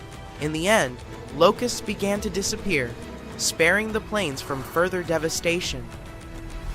Natural disasters can be even more unexpected than radiation blasts from space and locust invasions. Check this out. Back in June 2017, a reindeer herder up in northwest Siberia was minding their own business when they suddenly heard a crazy loud blast and saw smoke shooting up from the ground. If that happened to me, I'd need to change my pants, sorry. Later on, they found this huge hole that was like 7 meters wide and nearly 20 meters deep, and was surrounded by chunks of ice and dirt. It turned out that there were over 17 such black holes in the area. They were filled with peaty water and shrouded in mystery. Some folks thought those were sinkholes. Others were sure they were left by top-secret device tests or even a bunch of meteorites. Now, the latest idea is that these holes are actually craters caused by the Arctic warming up and melting the frozen ground. The theory states that as the ground thaws, gas pockets trapped beneath the surface burst through, creating such dramatic holes. Apparently, these eerie craters have been showing up in specific spots in Siberia, where ancient geological faults have been leaking out hot natural gas for ages. Combine that with some leftover methane from old lake sediments, and you've got a recipe for some explosive surprises as the planet heats up. Not scared yet? Alright, maybe you're afraid of darkness, huh? If so, you wouldn't like it back in 536. It's the year when the world went through a crazy 18-month period of darkness. A mysterious fog covered Europe, the Middle East, and parts of Asia, blocking out the sun and causing chaos. It was like the Dark Ages, but for real. It turns out that the main culprit behind this fog was a volcanic eruption in Iceland. This eruption spread ash across the northern hemisphere, causing temperatures to drop and crops to fail. People were freezing and starving. It was a mess. Historians from back in the day even talked about how weird it was. The sun looked like the moon, summers were freezing cold, and even China had summer snow. It was all because of the volcanic ash blocking out the sun. And to make things even worse, this period of darkness sparked the beginning of the bubonic plague in 541. talk about a rough time to be alive. Let's go back to Siberia real quick. Back in 1908, way out in the wilds of Siberia, an asteroid dropped in for an unexpected visit. Today, we know it as the Tunguska asteroid, but it didn't get its name instantly. Local folks only caught a glimpse of the show, a bright fireball streaking across the sky, followed by a massive boom. Trees went flying, fires blazed, and animals weren't too happy about it either. But since the area was so remote, not many folks took notice. For almost 2 decades, nobody bothered to check out the Tunguska site. People had too much on their plates back then. But then, scientists finally made it out there and found evidence of the asteroid's shenanigans. Later in expeditions, they found some spacey microparticles. Fast forward to now, and NASA has a whole planetary defense thing going on. They even sent a mission to test out asteroid deflecting tech, because who knows when the next cosmic rock will come knocking on our door, right? In the middle of the 19th century, there was one more epic solar storm called the Carrington event. It may not sound like a big deal to you, but it had pretty tough consequences.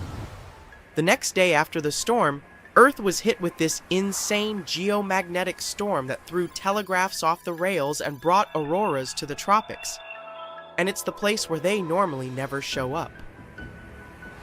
Turns out, all this space weather madness started with weird stuff happening on the sun's surface, like sunspots. From these spots, solar flares and other crazy electromagnetic stuff can pop out and mess with our technology.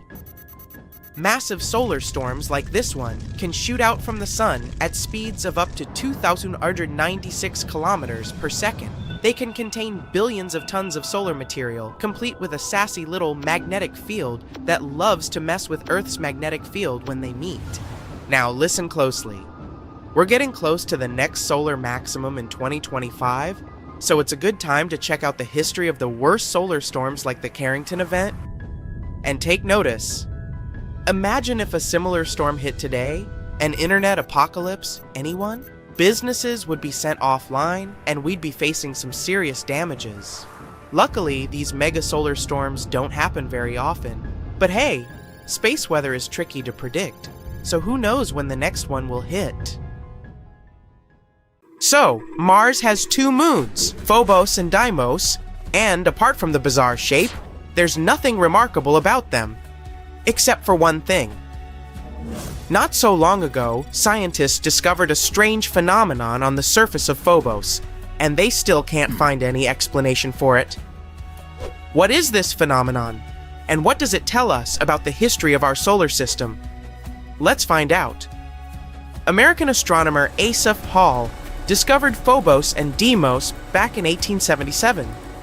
Do you know that all the planets in our solar system are named after Greek and Roman deities? For example, Mars, or Ares, is the famous deity of war. That's why the satellites of this red planet were named after the sons of Ares, Phobos and Deimos. These beautiful names actually have creepy meanings: fear and horror. In 1971, NASA's Mariner 9 telescope took their first pictures. That's how we found out that these guys weren't at all like our moon. They had this weird shape, a strange and unstable orbit. Moreover, there are no other moons in the solar system that move as close to their parent planet as these two. Well, they are its suns, after all. But even though they're very close to Mars, if you were standing on the surface of the red planet, you would hardly be able to see them. That's because the curvature of Mars hides Phobos and Deimos from view. Even if you were somewhere on the equator, Phobos would look like an ordinary asteroid to you, and Deimos would look like a star. All because these satellites are basically crumbs compared to our moon. They're the smallest and least bright moons in the entire solar system, which is ironic considering their mighty names. Anyway, it seems that everything should be pretty clear with these 2 satellites. But nope, there's a problem. You see, scientists reconstruct the history of space based on the traces found on different space objects. Dents, scratches, cracks, All these things can tell us what happened billions of years ago. For a long time, scientists were sure that, just like their Greek prototypes, Phobos and Deimos were twins. But then, NASA's Viking orbiter took new photos of the satellites. And that's when they discovered a significant difference between the two. The entire surface of Phobos was covered with huge grooves. Those were a series of long, deep pits stretching from one end of Phobos to the other. You may say, what's the big deal? All space objects have this kind of stuff on them. And yeah, there are other satellites with similar grooves and scratches, but none of them has as many as Phobos. It's completely covered in grooves, and they're huge, up to 12 miles long and 660 feet wide. And that's not all. Some of these grooves intersect with others. This means that Phobos has experienced not one, but many traumatic events. But what exactly happened to it? Actually, scientists are still not completely sure. However, they have a few ideas. And these theories can tell us not only about the past of Phobos, but also predict its future. Theory 1. Asteroid impact. Well, the first suspect is quite obvious. There's a large, almost 6-mile wide crater on Phobos. It's called Angeline Stickney. It was named after the wife of Asaph Hall, the scientist who discovered the satellites. Adorable. So that's what the first theory sounds like. Once upon a time, an astronomical body crashed into Phobos. The impact was so strong that it left a large crater. And the effect of the collision left a bunch of grooves everywhere on Phobos. It sounds logical at first. However, scientists have noticed a flaw in this theory. They've learned that these grooves actually formed not inside the crater, but next to it. So it wasn't a collision that created them. Besides, what about those grooves that intersect with others? Or is it just a big cosmic coincidence? Well, the search for truth continued. Theory 2. It's all because of space debris. Yes, there's a difference between these two theories. In this case, the grooves aren't a direct consequence of the collision. Rather, it goes something like this. Something crashed into Phobos. This impact caused a bunch of rocks to be thrown into space. Some of them were lost in the universe forever, but others were small enough to be pulled back to Phobos. Passing next to the moon at a steep angle, they could crash into it, jump away, and so on. And since the gravity of Phobos is very weak, perhaps they couldn't stick to it. In other words, these rocks were continuously pulled toward and pushed off of the satellite for many, many years. This theory explains the intersecting grooves. It's because the rocks were constantly falling into those places. It sounds quite logical, but there's another problem. We don't see any boulders on Mars or on the surface of its moons. But all this debris was supposed to get trapped by gravity and remain somewhere in the planet's orbit. This, or simply become a part of Phobos. In other words, if this were true, we'd find evidence of this theory under layers of dust. But that didn't happen. So this explanation didn't satisfy astronomers either. Therefore, they continued to look for the culprit. Maybe the grooves have nothing to do with Stickney Crater at all. Maybe the real culprit is something else, something even more powerful.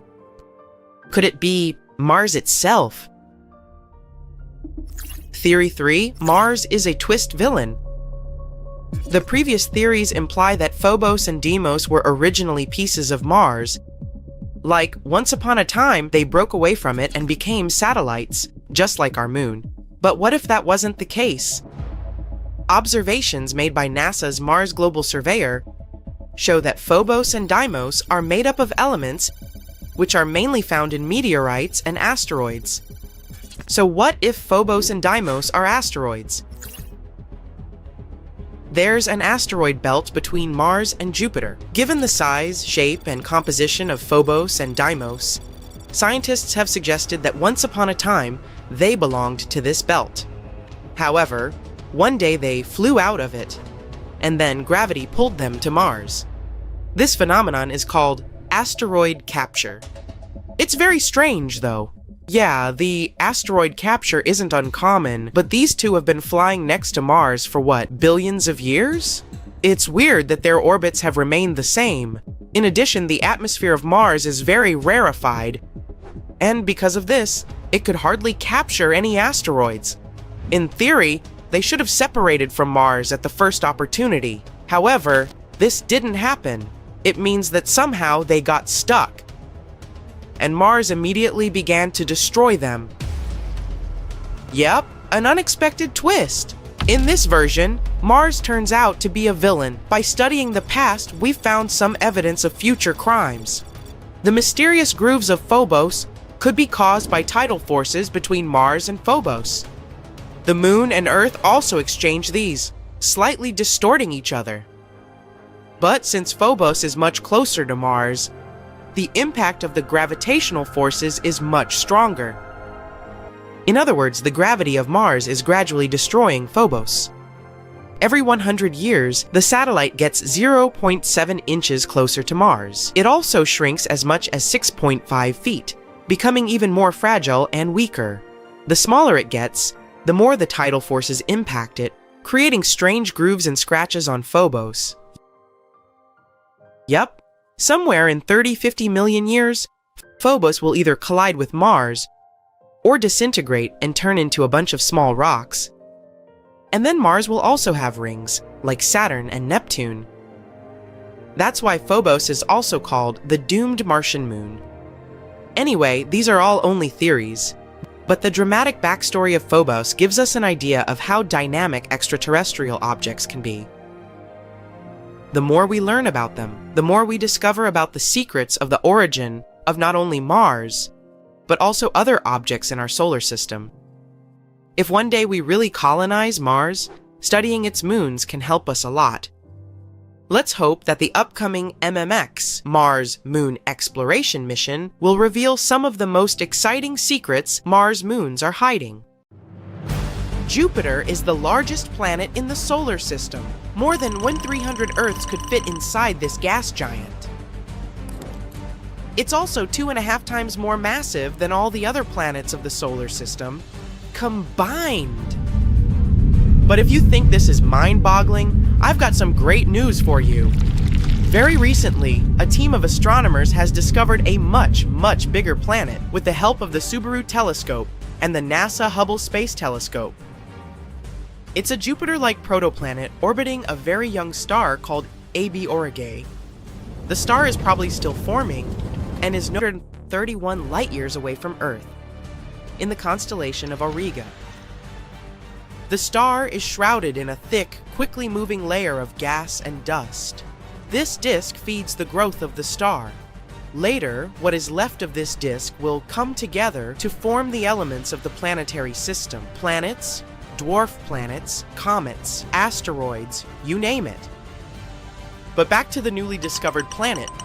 It's a gas giant whose mass equals that of 9 Jupiters. Can you imagine this colossus?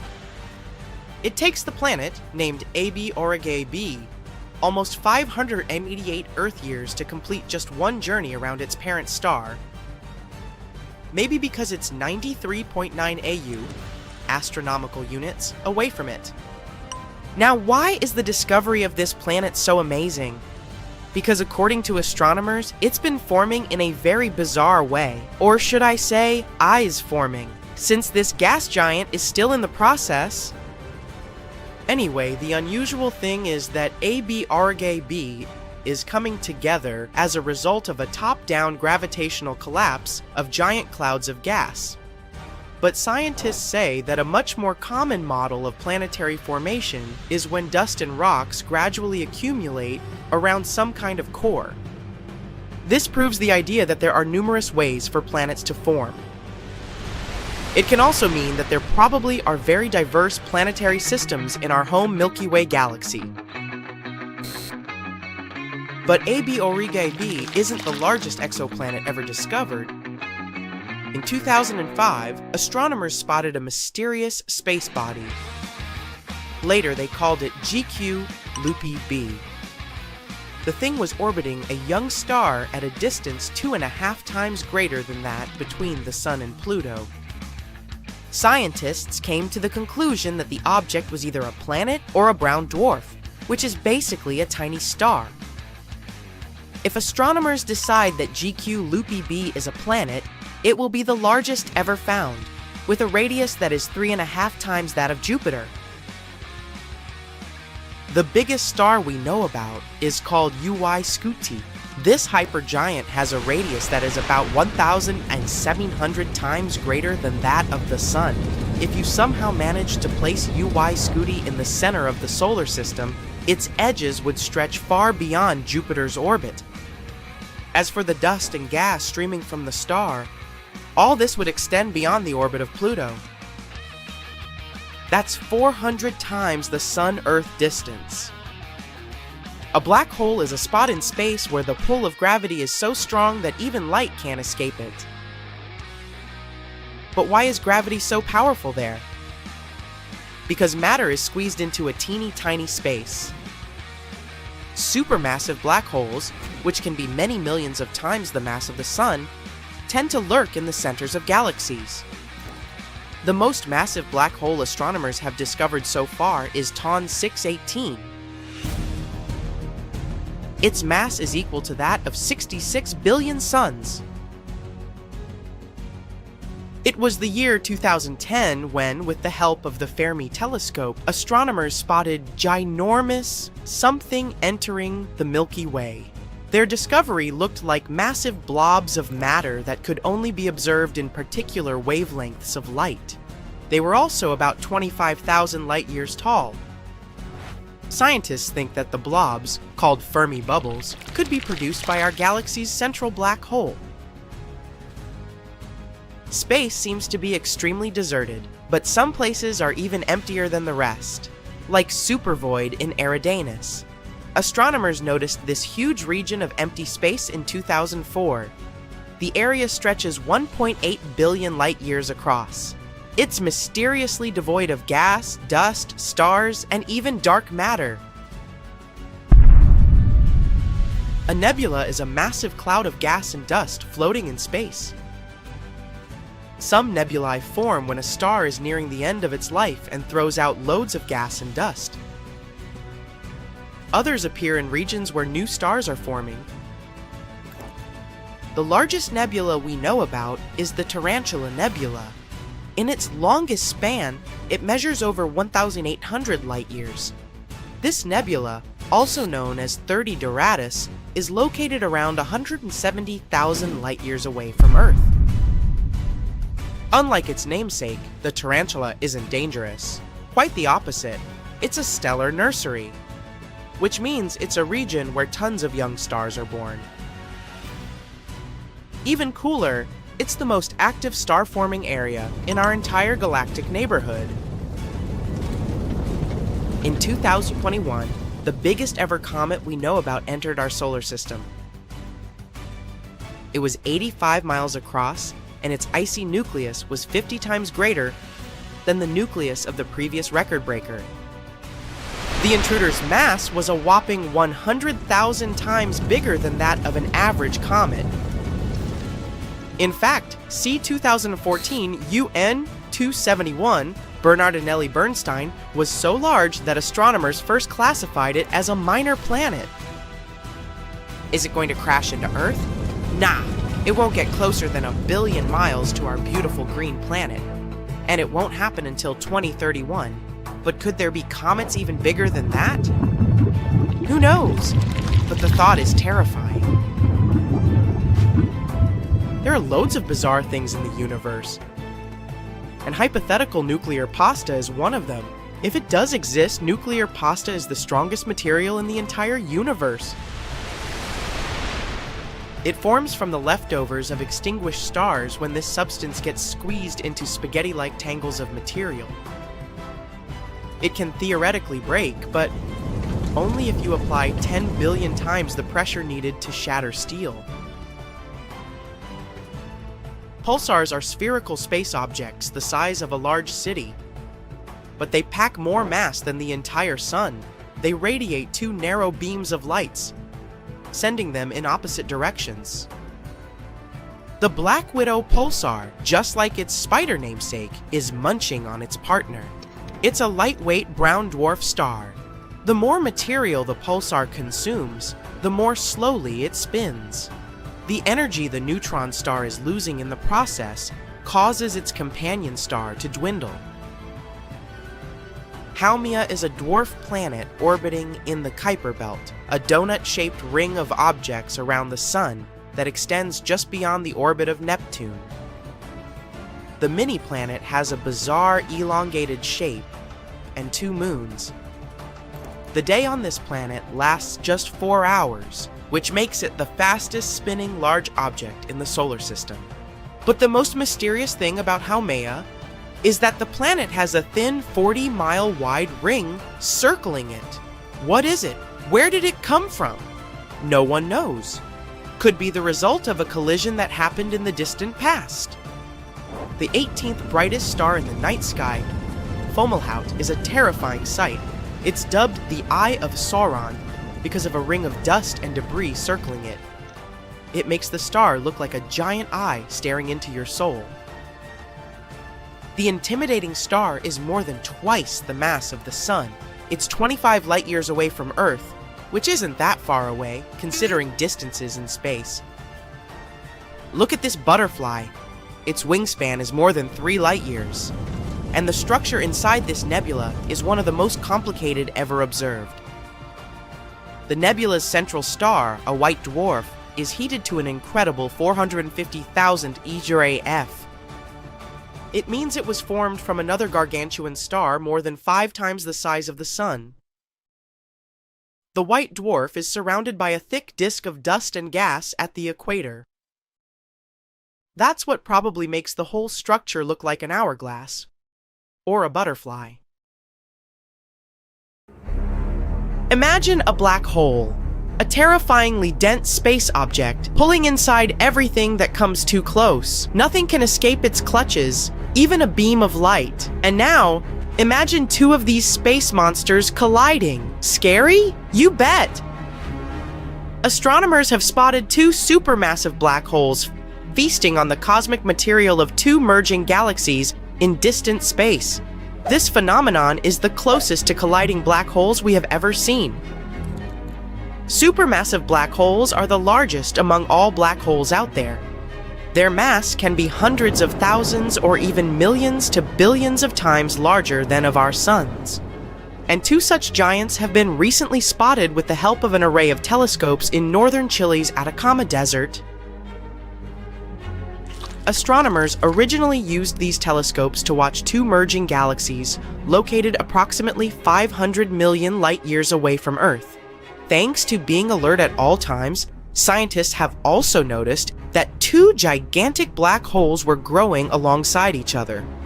Apparently, these black holes came across each other when their host galaxies collided. One of the black holes is around 200 million times the mass of our Sun, and the other is a bit smaller, only 125 million times larger. We can't see black holes directly. If you were to travel to a black hole, you wouldn't notice it until it was too late. The only detail that would give away the approaching black hole would be a slight blurring of distant stars due to the hole's gravitational lensing effect. The 2 black holes we are talking about are no different. They aren't visible directly, but are surrounded by bright clusters of warm, glowing gas and stars. All of this has been tugged close by the black hole's gravitational pull. Time will pass, and these black holes will start circling each other, and eventually they will collide, creating one, probably even bigger, black hole. Scientists have been observing these black holes across multiple wavelengths of light and have come to the conclusion that they are unique. They're located the closest to each other astronomers have ever seen. The distance between them is a mere 750 light-years, which, astronomically speaking, is just next door. Even more exciting, this distance is close to the limit of what modern technologies can detect. The thing is, such ginormous merges are more typical for distant galaxies. This makes it harder for Earth-based telescopes to see them. But the sensitivity of ALMA helped astronomers observe those bright and compact regions where matter swirls around the black holes. Imagine how surprised astronomers were when, instead of one black hole, they discovered 2 of them. munching on the dust and gas stirred up by the massive space merger. Galaxy mergers are way more common in the distant universe than in our neighborhood, and this discovery may mean that such black hole binaries are likely to be much more common than we previously thought too. And if pairs of black holes are so common, it might make it easier for us to study gravitational waves. These waves, also known as ripples in space-time, occur when black holes collide. If we talk about the recently discovered pair of black holes, it might still take them several 100 million years to crash into each other. But by observing their behavior, scientists can figure out how many binary black holes there are that are about to collide in the universe. Also, this may give us more insight into what is going to happen when our home Milky Way galaxy collides with the Andromeda galaxy in around 4.5 billion years. By the way, the first photo of a black hole was taken in 2019. An international team of scientists consisting of more than 200 astronomers had been working for years to get this result, and their efforts finally paid off. The object in the photo is about 55 light-years away from Earth, at the center of the galaxy M87. You can now admire this amazing space phenomenon thanks to the work of a vast global network of telescopes called the Event Horizon Telescope Collaboration, or simply EHT. The event horizon is a point of no return on the outskirts of a black hole. Once something, for example, matter, radiation, or light, reaches this boundary, there is no way for it to escape. To capture the very first image of a black hole, scientists created a virtual telescope that turned out as big as our planet by combining the power of 8 radio telescopes. But it wasn't an easy feat. The researchers had to simultaneously point the telescopes in a meticulously planned order, with the help of precise atomic clocks set on each telescope. Plus, they were constantly monitoring the amount of moisture in the air, since too much humidity would ruin the images. To keep the chances of rain to a minimum, they even constructed the telescopes in super dry regions such as the Atacama Desert in Chile and the South Pole. All in all, the process resembled a carefully coordinated dance. But thanks to these preparations, in over 2 weeks, the telescopes collected 5,000 trillion bytes of data. It was then processed by several supercomputers, and scientists finally got the long-awaited images. And what they observed was a monster of a black hole measuring about 25 billion miles across. Now how about we talk about the coolest black hole facts? There are baby black holes called primordial, and they are really tiny. They vary from the size of an atom to that of a mountain. There is a theory that galaxies get formed around black holes. This means that when a large star explodes, a black hole appears in its place, and then the rest of the galaxy just forms around it. There is a supermassive black hole right in the middle of the Milky Way galaxy. Its name is Sagittarius A star, and it's 4 million times as heavy as the Sun.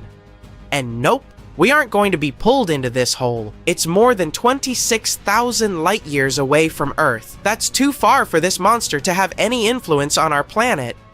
Besides Sagittarius ASA, there are 100 million medium-sized black holes in our galaxy.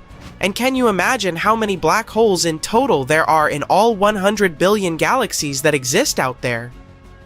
You do the math. If you ever find yourself near a black hole, be ready that time will slow down significantly. It may work for you if you aren't so eager to grow older. Just don't let yourself be tugged into the event horizon. Whoops! Bye-bye! Black holes aren't some hungry predators that roam the universe preying on poor, unsuspecting planets. They just gulp down the stuff that ends up too close to them. On top of that, they sometimes fling out spitballs the size of a planet. How does this matter escape the pull of black holes? Typically, it manages to slip away before going past the point of no return. In fact, with Sagittarius A, we should be worried not about its gravitational pull, but about the very spitballs. After all, the monster black hole hurls them in the direction of Earth at a speed of 20 million miles per hour. What if one day one of them reaches our planet? If you managed to squeeze Earth to the size of a cherry tomato, it would turn into a black hole. In fact, you could also become one if you agreed to be scaled down to an atom. South African astronomers have recently come across another head-scratching black hole mystery. In a region of distant space, they noticed that several black holes located in different galaxies aligned in the same direction. It looks as if their gas emissions have been synchronized by design. Nowadays, scientists can't explain why and how black holes, which are about 300 million light-years away from one another, can be acting in unison. It's a puzzlement. You're one out of over 8 billion people alive on Earth. Let's zoom out. Our planet is just one of 8 planets in our solar system. In the galaxy, our neighborhood is just one in almost 4,000. And from what we know so far, there are billions of galaxies in the entire universe that itself may also be growing. It's highly unlikely that we're the only living creatures in the universe. Surely there must be some other habitable planet. Here's where the Fermi paradox comes in. The idea got its name from a man named Enrico Fermi. Back in the 50s, he pointed out that if other life forms were out there and had the tech to travel through space, they should have visited us by now. These days, we have better telescopes that allowed scientists to discover over 5,000 planets outside our solar system, yet still no sign of life. Throughout the years, there have been many suggested solutions to the Fermi paradox. These outer world beings may just be too far away for a friendly chat. We've seen it in movies, spaceships traveling between stars as easily as cars on a highway. But in reality, making a way through space is a slow and cumbersome process. Even our fastest rockets would take thousands of years to reach a nearby star. When you add in the vastness of the cosmos, it's like trying to find a living needle in the biggest cosmic haystack available. We could just as easily be the very first civilization to emerge in the universe. It's a lonely thought, and it also puts a lot of pressure on us. If we're the only ones, we need to preserve life on our planet not just for our sake, but also because if we fade away, all life fades away with us. The universe has been around for billions of years, but intelligent life like ours has only existed for a tiny fraction of that time. Maybe we're just early bloomers, waiting for everybody else to catch up. To support this theory, a study was done in 2015 using the Hubble Space Telescope, and this is what it showed. Out of all the worlds that could sustain life, only 8% are as old as the Earth. The rest of them are too young and still haven't reached that point in their evolution for life to thrive. There could also be the possibility that our galactic relatives are watching us from afar. A scientist from another planet may be studying us as primitive life forms right now. He may not want to disturb us just yet, the same way we look at ants in an ant farm during science class. On that same note, maybe they're just not ready to interact with us because they've calculated a precise, perfect timing for our meetup. So they're lying dormant, in a hibernation status. And they may be right to do so. Why rush into things when we've got all of eternity ahead? There's also the idea that our planet and us humans just aren't cool enough for others to play with, and won't be until we're evolved enough to be welcomed into the Galactic High School's senior class. Or perhaps life is more fragile than we believe. A 2016 study suggested that it's in the early years of a planet where life makes its way. That's when the planet is cool enough for water to form, but those conditions may not last long thanks to the greenhouse effect. So even if life has existed in the universe every now and then, it never evolved to a stage where it could have contacted us. And what if life's ultimate test comes much later? Several thinkers believe that civilizations tend to destroy themselves at some point in their technological evolution, and this may be a potential future for us too. We're just not there yet. Maybe we'll come to build technology so smart and so powerful that it will overwhelm us, leading to our demise. If it can happen to us, who's to say it didn't happen to other species in the past, on other planets? Amidst all these theories, there's one possibility that's both sobering and profound. We may truly be alone in the universe, forever. Perhaps the conditions for life are so rare that Earth is the only oasis in a vast desert of emptiness. The creepiest answer to the Fermi paradox has a name, though, and it's called the dark forest theory. It first appeared in the 1980s. According to it, the universe is a huge version of a haunted forest, and other types of creatures are out there playing a game of hide and seek. It's the expanded version of the survival of the fittest. History on Earth shows that less technologically advanced groups usually end up worse off when meeting more advanced ones. The huge differences in technology often lead to a situation where attacking first seems like the best option. If there's even a small chance that cosmic neighbors might harm us, destroying them first could be our only hope. So, if the galaxy is full of advanced life, it's smart for us to stay quiet and avoid contact. Other civilizations would probably reach the same conclusion. Even peaceful ones might feel forced to attack to survive. That's why some scientists criticize the idea of sending messages out there and think searching for them might be pointless. But this idea isn't new. A story from the 40s called First Contact describes humans meeting other types of civilizations for the first time. The two groups become friends but can't risk letting each other find their home planets. They'd rather destroy each other than risk their safety. Another story, The Forge of God, talks about the danger of our signals reaching hostile species. It compares Earth's broadcasts to a baby's cries attracting wolves. It suggests that we might be in danger because of our naivety. The dark forest theory was also explored in a radio play called Calls from Far Away. It shows how discovering otherworldly life on Pluto changes people's views. Some claimed the news is fake, others tried to understand the reality, that we're not alone. But it also suggests that maybe we should focus on our own problems instead of reaching for the stars. If that doesn't sound scary, this will. We've been sending signals of our existence into the cosmos for decades now.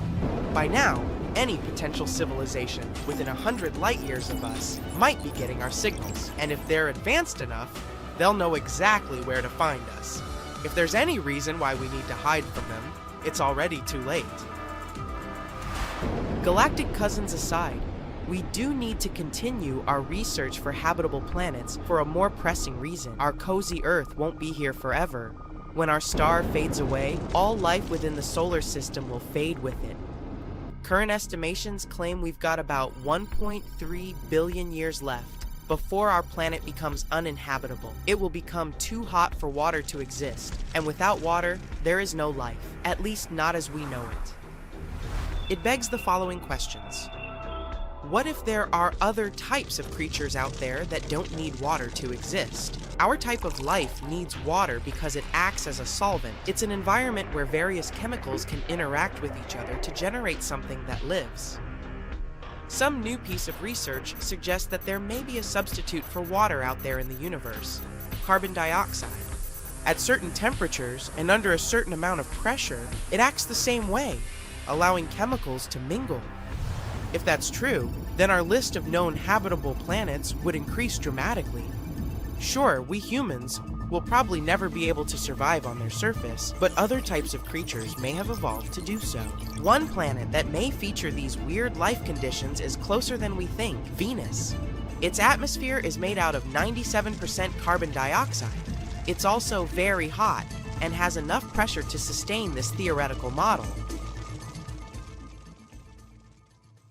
Hey there, Earthling! If you think you're special because you live on the only habitable planet out there, think again. What makes a planet suitable for life? A whole bunch of factors like the planet itself, its neighbors, and the star it orbits.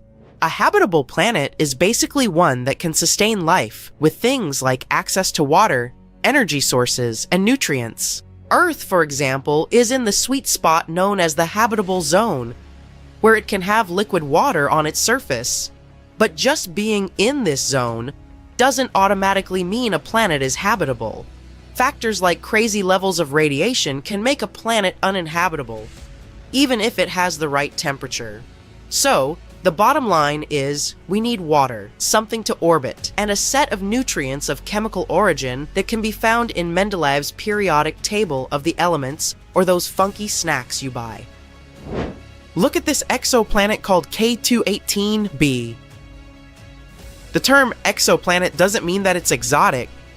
It just states that this planet is located outside the solar system. Most planets need to orbit something. Unless we're talking about rogue planets that are basically planet-sized things, floating around in space, but not orbiting around any star or brown dwarf. Instead of our Sun, K218b orbits a red dwarf called K218. It's not your average star you can see with the unaided eye in the night sky. This one is hard to observe because of its low luminosity. K218b is indeed a planet far, far away. It's located 38 parsecs away from Earth. 1 parsec is somewhere around 31 trillion kilometers. You do the math. Hint, lots of zeros. K218b is a sub-Neptune, meaning it has a smaller radius than Neptune. However, it's much bigger than our humble abode. It's about 2.6 times the radius of Earth. As for the weight, K218b is way chunkier than Earth. It's about 8 times as massive. It takes 33 days for this planet to go around its star, and it gets just about as much starlight as Earth gets from the Sun. This planet has a light intensity of 1.28 times greater than Earth, and has an equilibrium temperature of 2 degrees Celsius. Nope, it doesn't mean that K218b feels like New York in January. It only gives us an idea of the theoretical temperature put there. The planetary equilibrium temperature is basically the temperature a planet would have if it was perfectly balanced in terms of radiation. It's when the amount of heat leaving a planet is the same as the amount of heat coming in.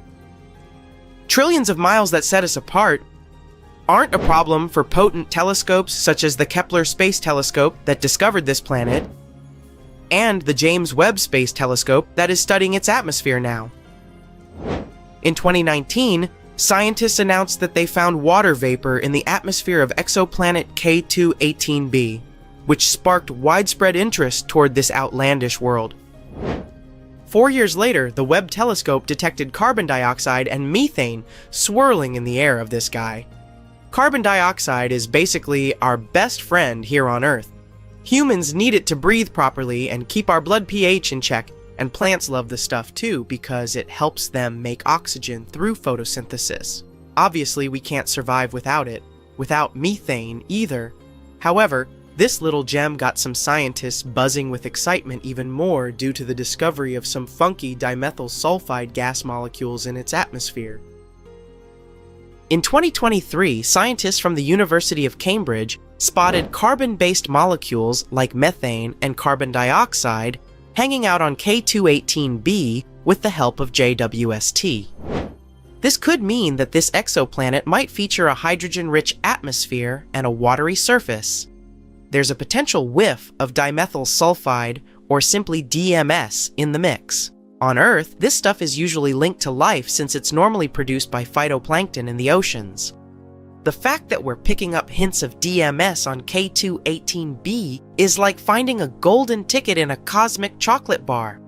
Kind of gives you the willies now, doesn't it? Why is DMS so important, you ask? Well, it's a bit of a superhero on our planet, playing a crucial role in the sulfur cycle and even affecting our climate by helping clouds form. And spotting DMS on other planets could be a sign of life similar to ours. Looks like this planet is a nice spot with its not that rough temperature and all the right nutrients to keep us alive. So, what's your take on its overall look? It probably took the planet a good few million years to come together. While things might heat up deep down underground, it shouldn't make a big difference on the surface. Some experts believe it could be home to a water or molten lava ocean with a hydrogen-rich atmosphere, resembling a gas giant like Uranus or Neptune. This one doesn't really match our Earth standards, since our atmosphere is mostly made of nitrogen. If there's an ocean, it's likely under a thick layer of ice and rock, which could mess with the planet's climate. Once things get really hot, the line between the ocean and the sky blurs. We're not totally sure if there's a liquid ocean on K2-18b, and it's tricky to see one from afar. Just looking at the planet's size and weight won't give us the answer. The whole liquid water ocean thing is up in the air. Initially, we thought water in a supercritical state was more likely, but new observations point toward a liquid ocean. Suspicious gases like hydrocarbons and ammonia might be moving from the air into the water if there's an ocean, which could mean no clear line between the sky and the sea. But some experts say a molten rock ocean could be doing the same trick. Others think a gas-rich mini-Neptune setup could explain things too. The Hubble Space Telescope did some snooping and found out that K2-18b is rocking an atmosphere filled with hydrogen. They think there might be some water vapor hanging out there too, but it's a bit of a mystery. Apparently, the James Webb Space Telescope got a peek and saw less than 0.1% water vapor, possibly because the planet has a dry stratosphere vibe going on. As for ammonia, it's nearly non-existent in that distant world. Methane and carbon dioxide seem to be dominant in the atmosphere, making up about 1%. But don't expect to see any other carbon oxides crashing the party. Their concentration is just a guess at this point. The atmosphere of K2-18b is just a small fraction of its total mass, around 6.2%, and it's probably got a similar vibe to Uranus and Neptune. Haze-wise, there's not much going on, and water clouds are a bit of a mystery. They're probably icy, although there's a chance for some liquid water clouds too. Besides water, the atmosphere could also contain some ammonium chloride, sodium sulfide, potassium chloride, and zinc sulfide clouds, depending on what the planet is into. And it seems like things might get a bit turned up high in the atmosphere, with a temperature inversion causing a stratosphere situation. Just your average day in outer space. So far, scientists have come up with several climate models this planet might have. For example, some of them think that there's the same temperature across the whole planet. Unless the planet is spinning super fast, and the temperature difference between the poles and the equator is minor. But these are all speculations at this point. The amount of radiation K2-18b gets from its star is similar to what Earth gets. The temperature on the planet might be anywhere from really cold to pretty warm. Whether it can support life depends on its atmosphere and clouds. Scientists think microorganisms from Earth could survive there, even with all the hydrogen. But it's hard to tell if there's life on K2-18b because the gases we usually look for might not work in its atmosphere. Scientists think the James Webb Space Telescope might be able to detect different markers of life on the planet with enough observations. Imagine an asteroid so full of valuable metals that it could make every person on Earth a billionaire. Well, that's not science fiction, it's 16 Psyche, a massive metallic space rock orbiting the Sun between Mars and Jupiter. It isn't just extraordinary because of its value, estimated at $10 quintillion. That's a figure that dwarfs the global economy many times over. It also has clues about the formation of planets, especially the rocky worlds like Earth. In October 2023, NASA launched the Psyche spacecraft. This mission is to explore this cosmic treasure trove. It's supposed to arrive at the asteroid in August 2029, and astronomers hope that it will give us some insights not just about the asteroid's glittering wealth, but also about how planets form and evolve in our solar system. But what exactly makes Psyche unique? First discovered in 1852 by an Italian astronomer, it was the 16th asteroid people identified, hence its name. It stands out among the millions of space rocks in the asteroid belt for one main reason: its metallic composition. While most asteroids are rocky or icy, Psyche seems to be made primarily of iron, nickel, and possibly even gold and other rare metals. At about 278 kilometers wide, it isn't the largest asteroid. It's easily dwarfed by others like Ceres. But its size is still impressive. After all, its surface area is 165,000 square kilometers, like that of the state of Florida. Astronomers think that between 30% and 60% of the asteroid's surface might consist of precious metals. They also think that this space rock might be the exposed core of a planetesimal. A planetesimal is basically a protoplanet, a large space body in orbit around a star, developing into a planet. And this planetesimal could have grown into a full-fledged planet if it hadn't been destroyed in some catastrophic collision billions of years ago. If this theory is correct, Psyche can give us a unique glimpse into what lies deep within terrestrial planets like Earth, where planetary cores are hidden thousands of miles beneath thick crusts and mantles. Now, remember that spacecraft that went to explore the asteroid? After embarking on its ambitious mission, the Psyche probe will travel a mind-boggling 3.5 billion kilometers to reach its goal. This journey will take nearly 6 years. On its way to the asteroid, the spacecraft will pass by Mars in May 2026 and use the red planet's gravity to slingshot itself deeper into space. This maneuver is called a gravity assist, and it will boost the velocity of the probe and refine its trajectory toward the asteroid. By the time it reaches its goal in August 2029, the spacecraft will be set to orbit the asteroid for at least 26 months. During this time, it will analyze its surface, figure out its composition, and attempt to unravel its history. The probe is equipped with some pretty cool tools. One of them is called a multispectral imager. This instrument will snap high-resolution images of the asteroid's surface. It's supposed to help astronomers to study its texture and composition. Then, the probe has a gamma ray and neutron spectrometer. This instrument will measure the asteroid's chemical elements, including its metal content. A magnetometer will detect a magnetic field, if any, which could confirm Psyche's origin as a planetary core. And finally, an X-band radio system will help determine the asteroid's gravity field, which can offer insights into the asteroid's internal structure. NASA isn't sending the spacecraft to assess the value of the space rock as a mining target. Well, at least, not yet. The main goal of the mission is science. Researchers hope to answer fundamental questions about how planets form and evolve. And this asteroid could help us understand what happens when molten material solidifies into a core. Another question we need answers to is, why did it fail to become a planet? And understanding the history of the asteroid might shed light on why some celestial bodies grow into planets while others don't. While NASA's mission is purely exploratory, it has also sparked interest from the point of view of asteroid mining.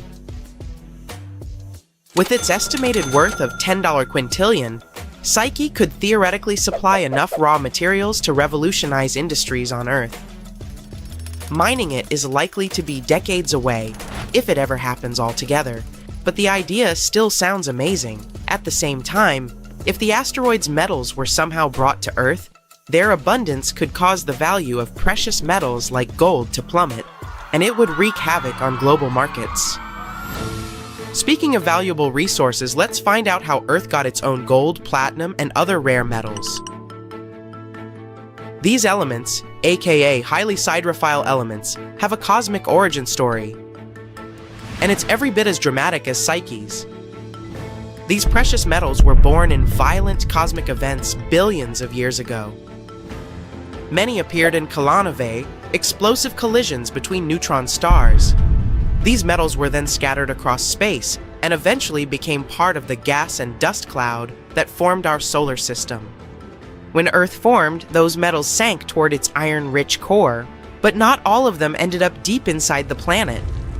Destructive collisions with rogue protoplanets like the Mars-sized Theia, which most likely helped to form the Moon, trapped some elements in Earth's mantle.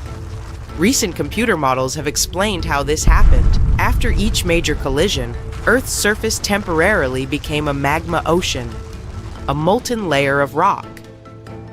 As metals sank through the magma, they reached a partially solid layer that slowed their descent, keeping them in the mantle instead of the core. These metals then moved closer to the surface under the influence of thermal convection. That's what made them accessible for mining billions of years later. While Psyche's metals are all over the news, space has more to offer than just gold and iron. Scientists have discovered, or rather theorized the existence of, different gemstones scattered across the cosmos, like diamonds. The thing is, diamonds are made of pure carbon, and this element is abundant in the universe. On Earth, diamonds form deep in the mantle under high pressure and temperature. In space, conditions for diamond formation can occur in surprising places. For example, nanodiamonds, which are really tiny diamonds, have been found in meteorites. Sometimes they contain gases that give us clues about the early solar system. Scientists believe that it might rain diamonds on our ice giants, Neptune and Uranus. There, high pressures compress carbon into crystalline form. Researchers have also predicted that exoplanets in other solar systems could have gemstones like rubies and sapphires depending on their size and proximity to their stars. Even Earth's moon has its own share of cosmic minerals. Scientists have found some traces of cubic zirconia in lunar rocks, so space might hold even more treasures than we've imagined. But let's get back to the Psyche mission. It might not only reveal the whole potential of space resources, but also underline the issues we could face while dealing with them. For example, mining an asteroid would require the usage of autonomous robots, machines capable of operating in harsh space environments. Plus, we would need efficient transport systems to bring materials back to Earth or process them in orbit. We would need to make sure that mining activities wouldn't damage ecosystems or space environments. There are also legal and ethical issues, like the Outer Space Treaty of 1967. It prohibits any nation from claiming sovereignty over celestial bodies. But with private companies entering the space race, debates over ownership and resource sharing are heating up. And finally, bringing such amounts of metals to Earth could destabilize global markets. So, experts suggest that space resources might be better used in space for building habitats, satellites, and spacecraft. But no matter whether we ever mine 16 Psyche or not, its exploration will teach us more about the early solar system and the processes that shaped our planet. As of December 1st, 2024, the probe is heading for the asteroid, following the orbit around the Sun. Its journey promises not only to deepen our knowledge of the universe, but also to redefine what's possible for humanity as we reach for the stars. Doctor, I can't understand what's going on. I feel dizzy and, how do I say it? I'm tilting. It didn't happen overnight. Like, I didn't wake up and couldn't stand straight. No, one day I felt that my axis had shifted by 2.5 centimeters. Another day, it was 5 centimeters. And once, you won't believe it, it was 80 centimeters. That's alarming. What if I accidentally turn upside down and all my inhabitants fall off my surface? Dear Earth, we ran some tests and are ready to explain an unfortunate combination of factors that has affected your axis. The last one will perhaps be the most unexpected and upsetting. It all started back in March 2011, when a devastating magnitude 9.0 earthquake struck off the east coast of Japan. It was so powerful that not only did it shift Earth's axis, but it also shortened the length of a day. This earthquake displaced our planet's axis by approximately 16.5 centimeters and may have moved Japan's main island by about 2.4 meters. Like other similarly massive earthquakes, it also altered Earth's rotation speed. To make it easier, let's compare it to a spinning ice skater. When a skater pulls their arms closer to their body, they spin faster by concentrating their mass near the axis of rotation. Something similar happens during the most powerful earthquakes. They shift Earth's mass closer to its rotational axis, causing it to spin faster and shortening the day length. The calculation showed that the Japanese earthquake sped up Earth's rotation by about 1.8 microseconds, which is 1.8 millionths of a second. Not a big deal, but at the end of the day, every nanosecond counts. For comparison, the infamous Indonesian earthquake shortened the length of a day by 2.68 microseconds. It struck on December 26, 2004 at 00:58:53 UTC. The epicenter lay off the western coast of northern Sumatra, Indonesia. This powerful undersea earthquake triggered devastating tsunamis that swept across the Indian Ocean, causing widespread destruction and immense loss of life in countries like Indonesia, Sri Lanka, India, and Thailand. Even coastal areas as far as East Africa had severe damage. The earthquake's magnitude, initially recorded at 9.0 on the Richter scale, was later adjusted to between 9.1 and 9.3, making it the most powerful earthquake ever recorded in Asia. The faulting, that when Earth's crust completely breaks and its parts slide past each other, lasted between 500 and 600 seconds, and it was the longest duration ever observed. The immense force of the quake caused the entire planet to vibrate by at least 1.25 centimeters and triggered other earthquakes as far away as Alaska. All that immense energy the earthquake released caused subtle but quite measurable changes to Earth. The shift in mass slightly changed the planet's rotation, shortening the day. It also caused a small wobble in Earth's axis from 2.5 to 6 centimeters toward a 145° east longitude. So, when it comes to changes in Earth's rotation speed and axis, it's all about the redistribution of mass. This can happen naturally through disasters, but human activities can also trigger it.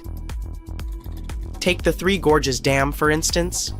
This massive structure across the Yangtze River, Yangtze, in China's Hubei province, may seem to be an engineering triumph, but it's pretty ambiguous.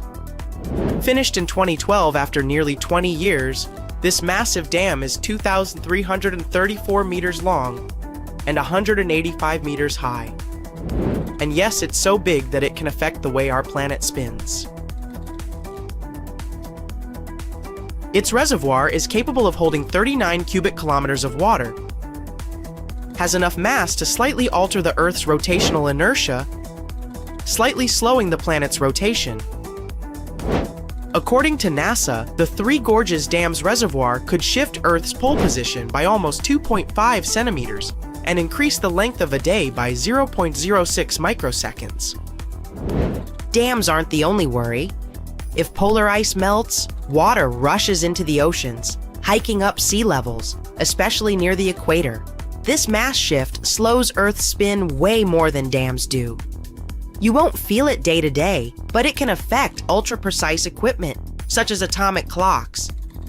To fix this, scientists suggested a negative leap second, making a minute 59 seconds to balance Earth's spin changes. Okay, so you're thinking you've got nothing to do with all those tilts. You don't build dams, right? Bad news. If you take regular showers, you're part of it too.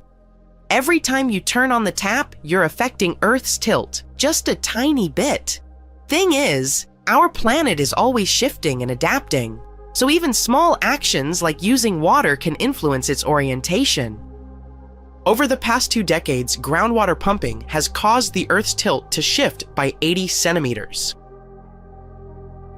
This water redistribution is equal to about 0.6 centimeters of sea level rise. It turns out that among climate-related causes, groundwater redistribution has the largest impact on the drift of Earth's rotational pole. But what is groundwater?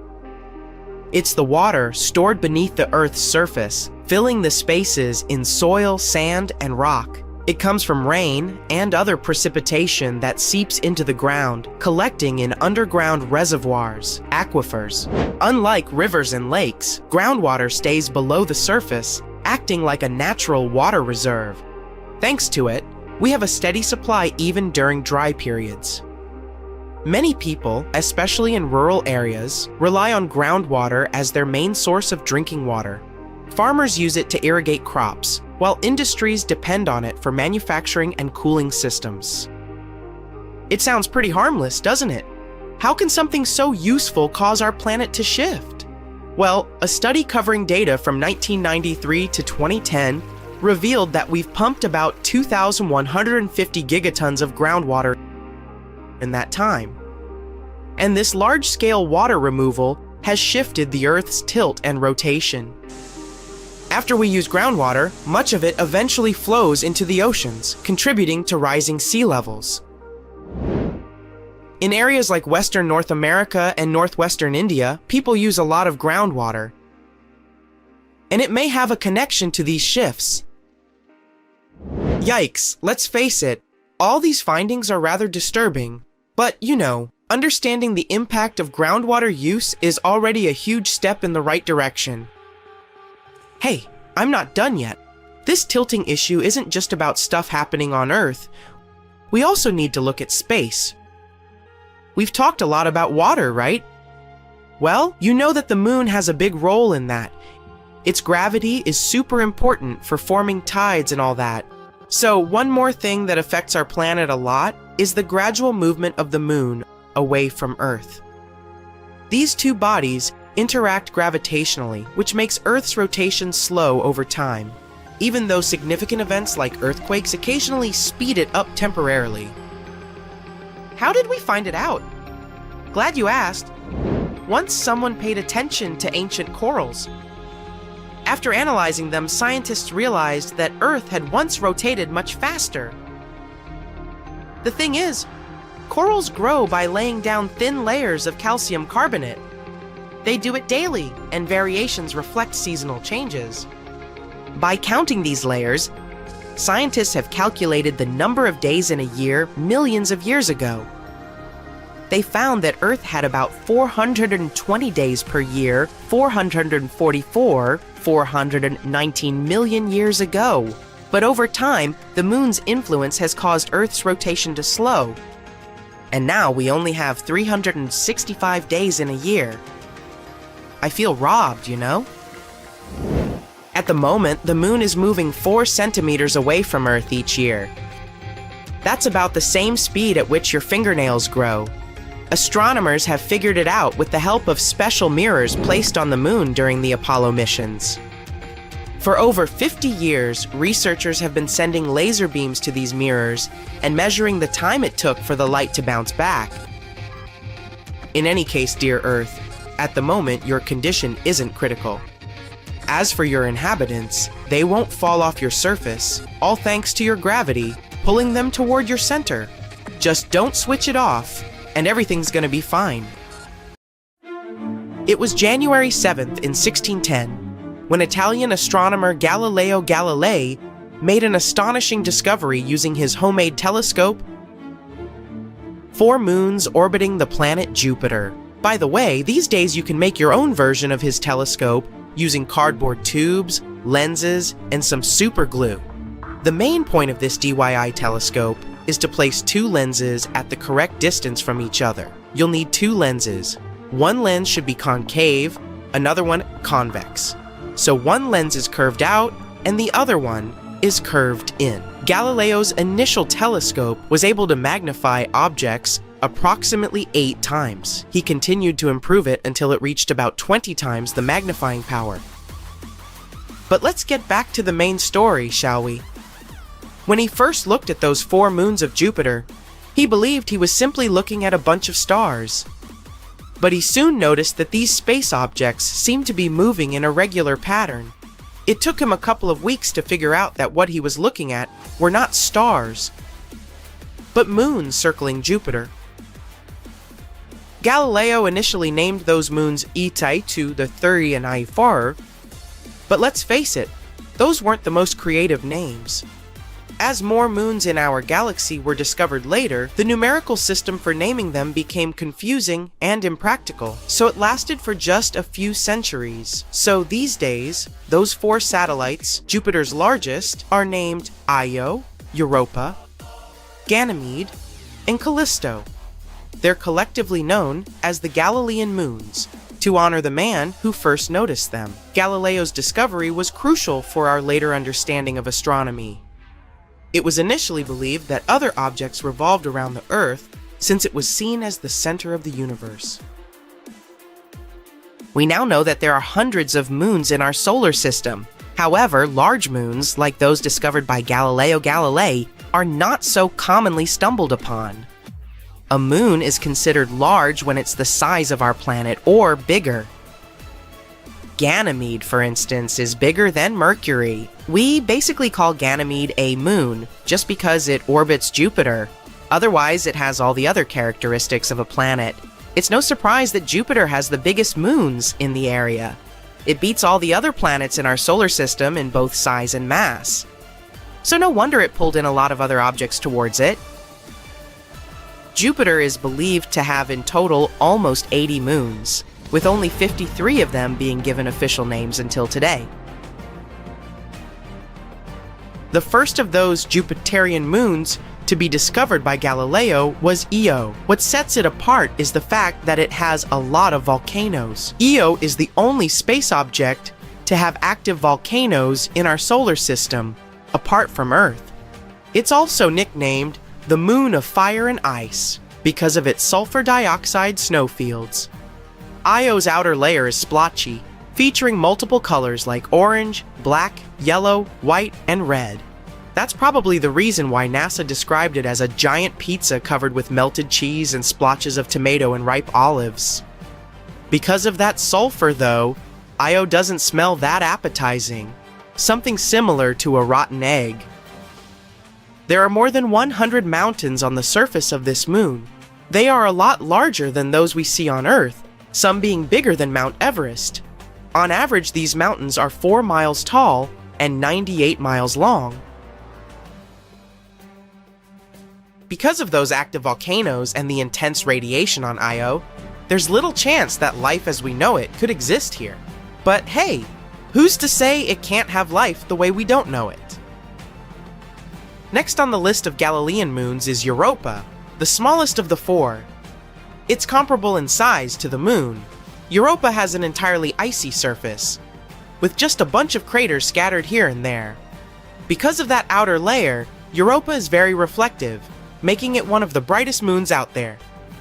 As for its age, scientists believe its surface to be somewhere between 20 to 180 million years old. Europa is about 4.5 billion years old. What lies beneath that icy surface is impressive. It may even hold the secret to life outside Earth. Ice forms here in two ways. The first is through congelation, a rather self-explanatory process. Ice just grows as the surrounding environment gets colder and colder. The other method, though, is a lot more fascinating. A layer of supercooled water found under the ice shell reacts when agitated. It then generates these crystals that make it look like it's snowing in reverse, floating upwards to the ice sheet they sit under. You can recreate this environment yourself at home. Take a bottle of purified water and place it into a freezer. If you don't have purified water anywhere near, just boil some water a couple of times to get rid of as many impurities as possible. Since there won't be any particles inside, once in the freezer, it won't turn solid. But if you then take the bottle out of the freezer and give it a shake, the impact will make the water rapidly crystallize, transforming it into a slush-like consistency. There may be water on Europa, but there's little evidence so far that life exists on this moon. However, it's one of the highest candidates in the solar system for potential habitability. Some sort of life forms could adapt to live there in its under-ice ocean. That environment is most likely similar to what we can find in our planet's hydrothermal vents, hidden deep within our oceans.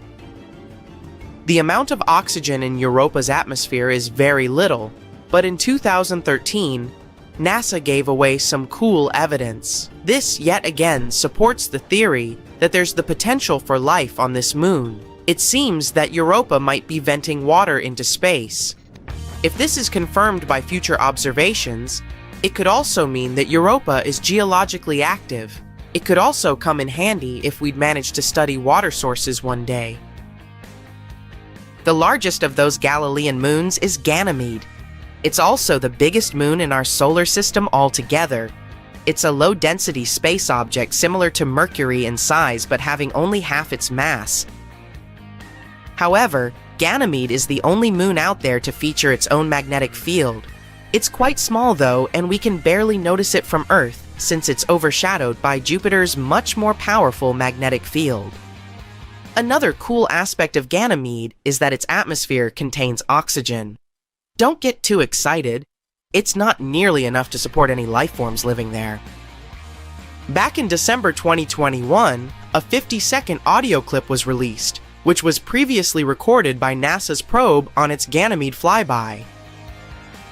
For the inexperienced, the sounds were more similar to those of an old dial-up internet connection. But because of its quirky tunes, Ganymede was soon nicknamed Jupiter's Singing Moon. Finishing up the list of Galilean moons is Callisto, or the most heavily cratered object in our solar system. What's interesting about this moon is that its landscape has barely changed since it formed, and scientists are still debating why this is happening. Most other space objects go through loads of changes throughout their lifetimes because of events such as collisions with other objects, changes in orientation or speed, or chemical reactions happening on their surface. Callisto is also about the size of the planet Mercury, but it has a lower density. Jupiter's magnetic field has a lesser impact here, since Callisto is the farthest from the giant planet. Its surface is estimated to be a staggering 4 billion years old. As opposed to Io, Callisto is not geologically active, but scientists believe there might be an ocean hiding underneath the moon's surface, which may potentially harbor life. The fact that it's less impacted by Jupiter's magnetic field means that it features lower levels of radiation. Given this suitable environment, we may end up setting a human base for future exploration here one day.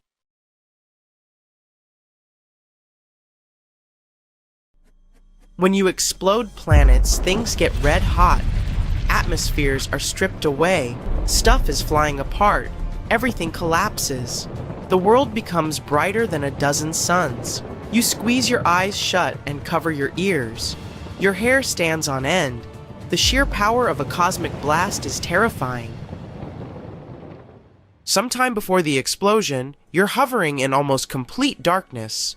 Below, you see the moon, or what you think looks like the moon. The surface of this light-colored sphere is pockmarked with craters left by meteorites. You see huge, steep hills stretching for miles. It's Mercury, and right now, you're going to explode it. As if in slow-mo, you watch the planet fall apart, and then, in the blink of an eye, you see a wall of debris closing in on you. First, giant chunks of rock. Those are all that's left of the planet's solid crust and rocky mantle. The appearance and structure of the debris flying in your direction changes. Now, the stuff looks liquid, like splashes of quicksilver. That's Mercury's metallic core bursting apart. It used to take up 85% of the planet's volume, 85% of Mercury, and finally, it's a firework of solid pieces again. It's the planet's solid core. The explosion is so powerful, it knocks Earth into a different orbit. The sun hiccups and swallows down an enormous cloud of dust. That's everything Mercury has left behind. But don't worry, our solar system won't lose any planets. This whole explosion thing is only a temporary experiment. Once you're done watching the show, you press another button, and the planet gets back together, as if you've hit rewind. You approach the next planet on your way. Its surface is hiding under a super dense atmosphere made up of carbon dioxide. If you decided to land on Venus, you'd watch thick clouds of sulfuric acid pass by.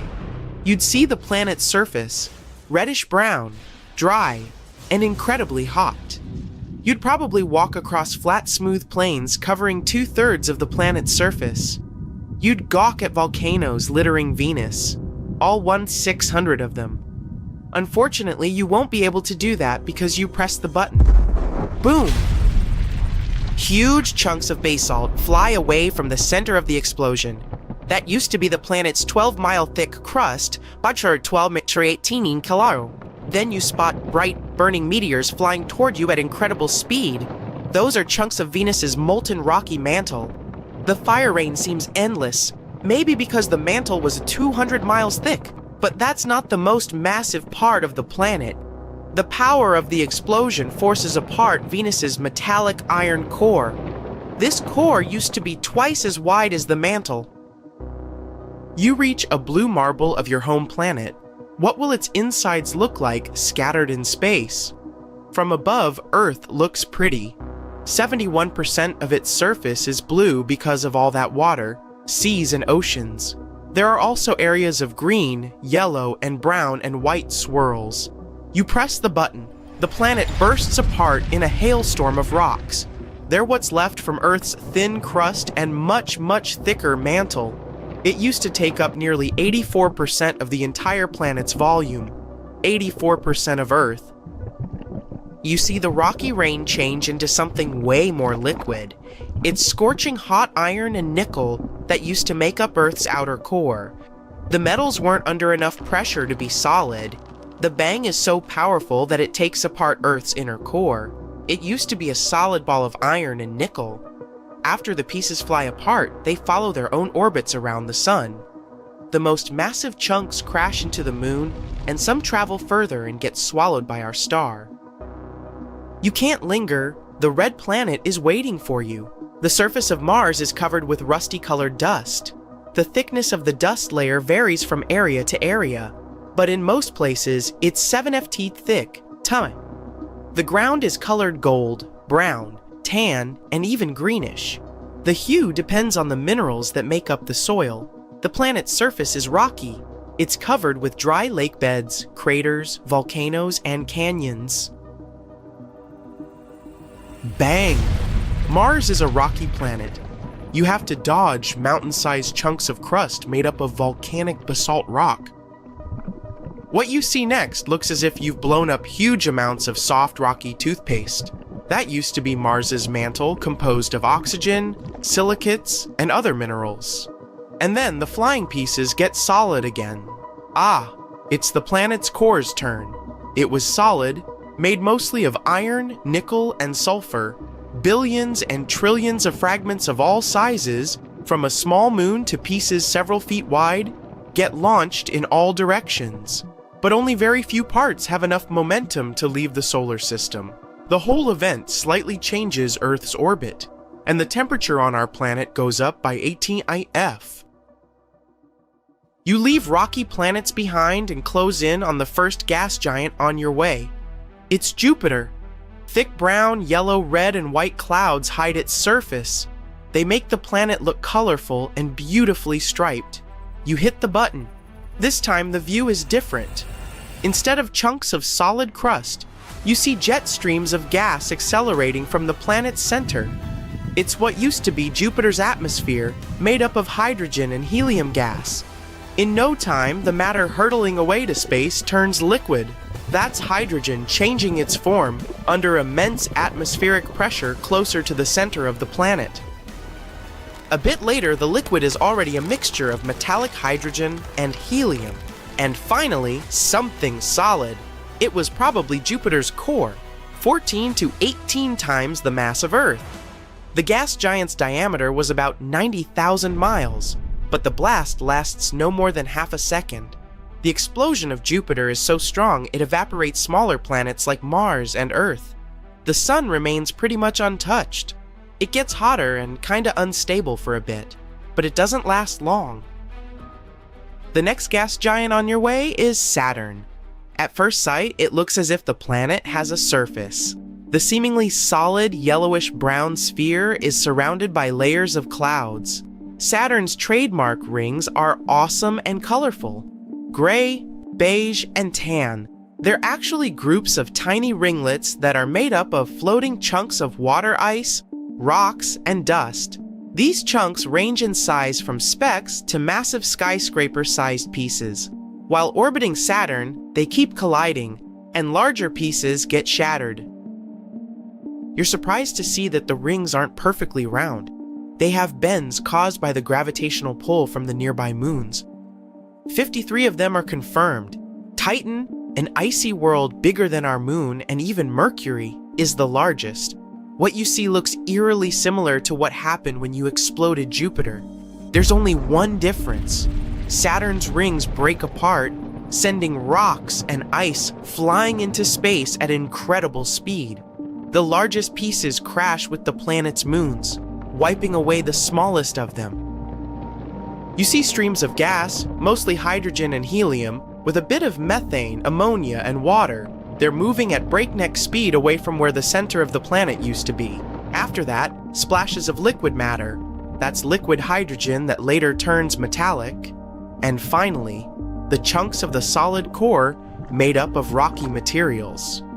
You're looking at a beautiful blue-green sphere of ice giant Uranus. The planet gets this unusual hue when the light from the sun gets reflected off the planet's surface.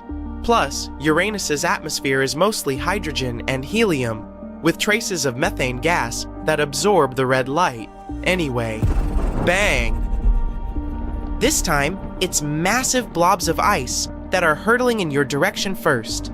They used to be the part of the planet's ice mantle that once made up 80% of the planet's volume. But why does this ice look liquid? On Uranus, frozen liquid isn't solid like on Earth. Ice is a hot, dense fluid made up of water, ammonia ice, and methane. It's often called the water-ammonia ocean. After the bizarre ice rain, you see solid pieces of the planet's rocky core. It used to be small, no more than half the Earth's mass. Some of Uranus's moons get pulverized in the explosion, and several even get ejected out of the solar system. The explosion also slightly shifts Neptune's orbit. And the last planet on your way. Neptune looks blue because of a layer of swirling gas and permanent clouds. No time to linger. Boom! The planet doesn't have a solid surface. That's why after pressing the button, you see Neptune's liquid mantle bursting. It looks like a water-filled balloon thrown down from the 50th floor. This sends splashes of water, ammonia, and methane ices away into space. It's followed by lava-like remains of the planet's mantle. It used to be liquid, red-hot, and rich in methane, ammonia, and water. That's what's left from Neptune's solid core, made up of iron and other metals. The James Webb Space Telescope is an absolutely stunning piece of equipment, which is around 100 times more powerful than the Hubble Space Telescope. And the latter has managed to observe places that are around 13 billion light-years away. But recently, James Webb has outdone itself. It spotted something it wasn't supposed to see. Astronomers using the telescope have detected a supermassive black hole from when our universe was less than 600 million years old. Just a baby. This discovery is the most distant, actively feeding supermassive black ever observed. It's located at the heart of its host galaxy, designated Sears 1019. The black hole is also one of the smallest and least massive ones found in the early universe. It's equal to approximately 9 million suns. It might seem like a lot, but in reality, supermassive black holes often grow to billions of times the mass of our star. But what is so unusual about this find, and why are scientists having a hard time trying to explain it? You see, it's supposed to take way longer than 600 million years for a supermassive black hole to grow to its full potential. It happens when a black hole either feasts on surrounding matter or merges with a larger black hole.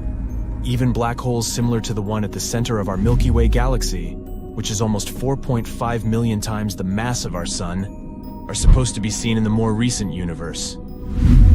Well, to tell you the truth, scientists have long suspected that supermassive black holes could have existed in the early universe. But this theory has been proven only thanks to the JWST and its infrared eye.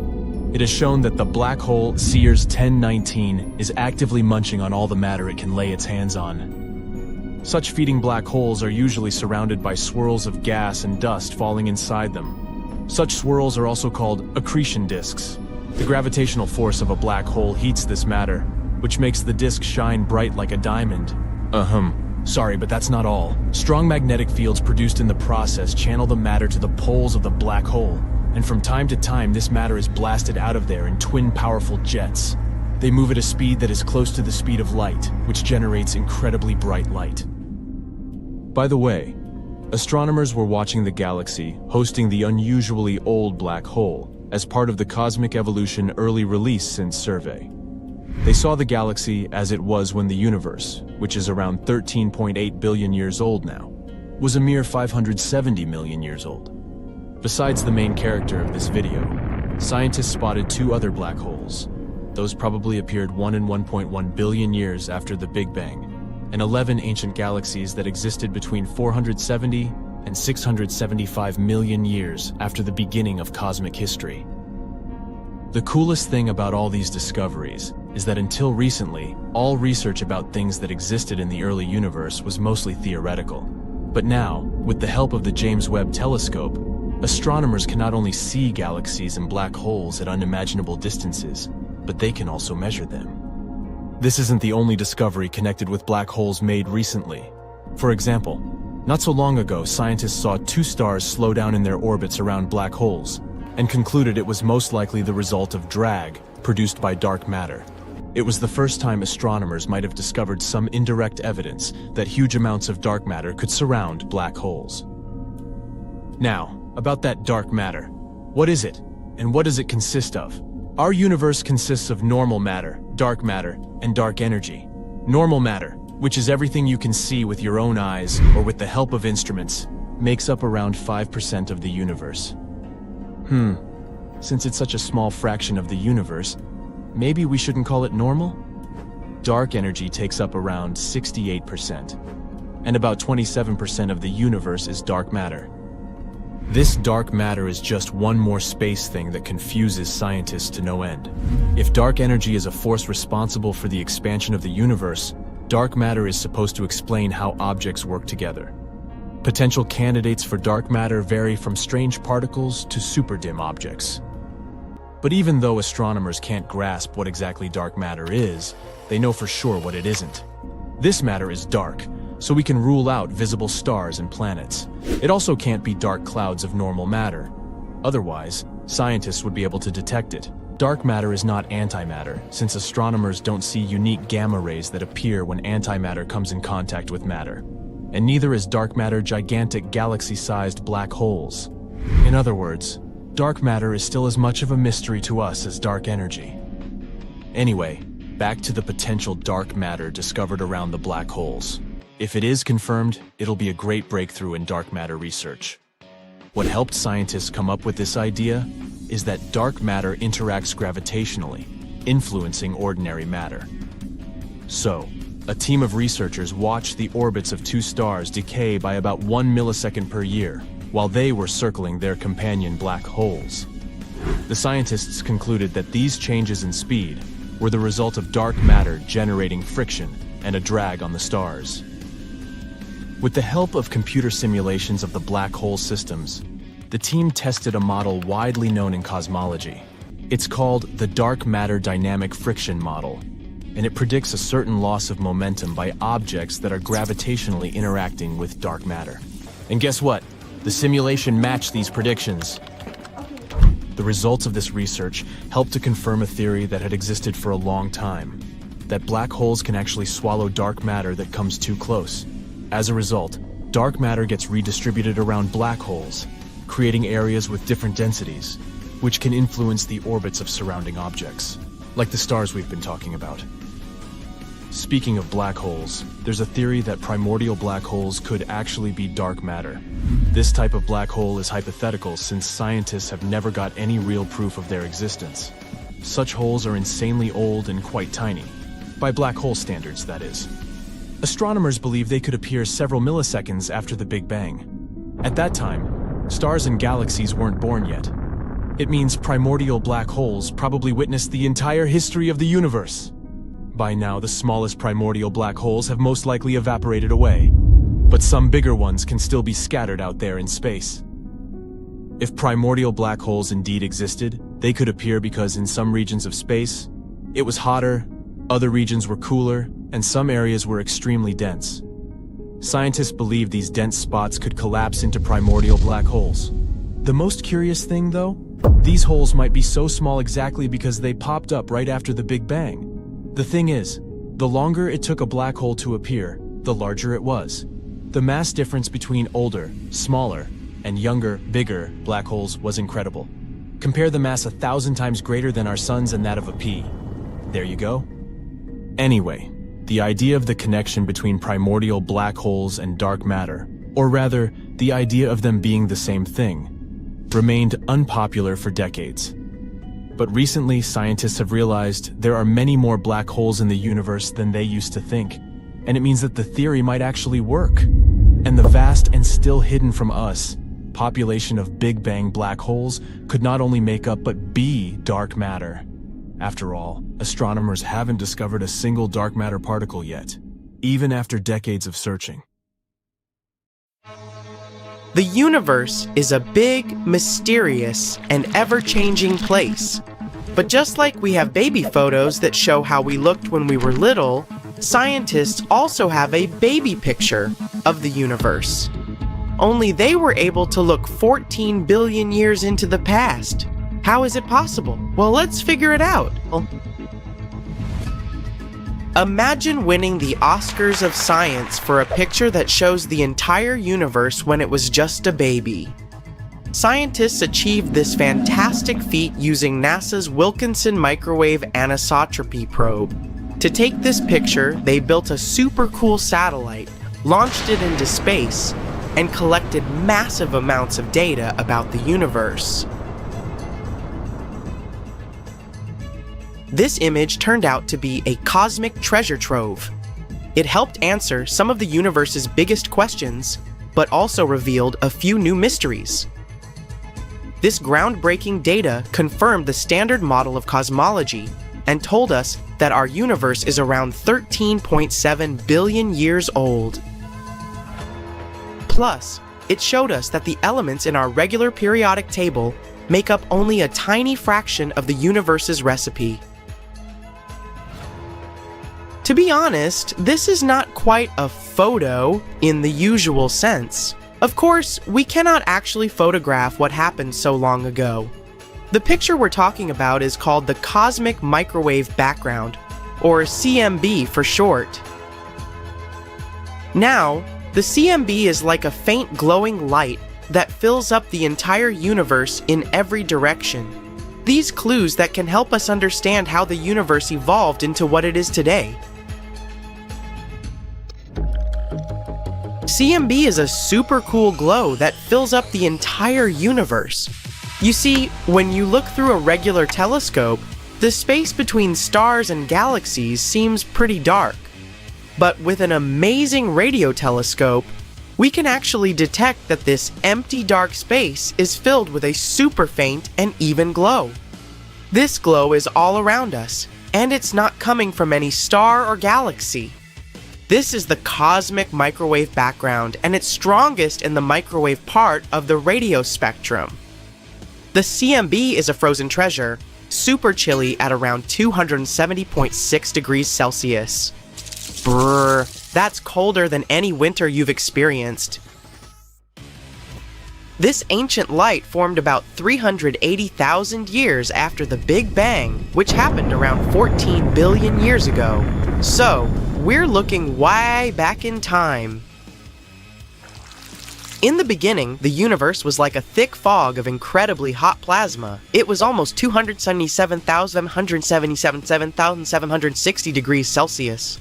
It was so hot that atoms couldn't even exist yet, only wild electrons and protons bouncing around like crazy. Because of this super hot fog, any light that tried to travel got scattered by those mischievous electrons.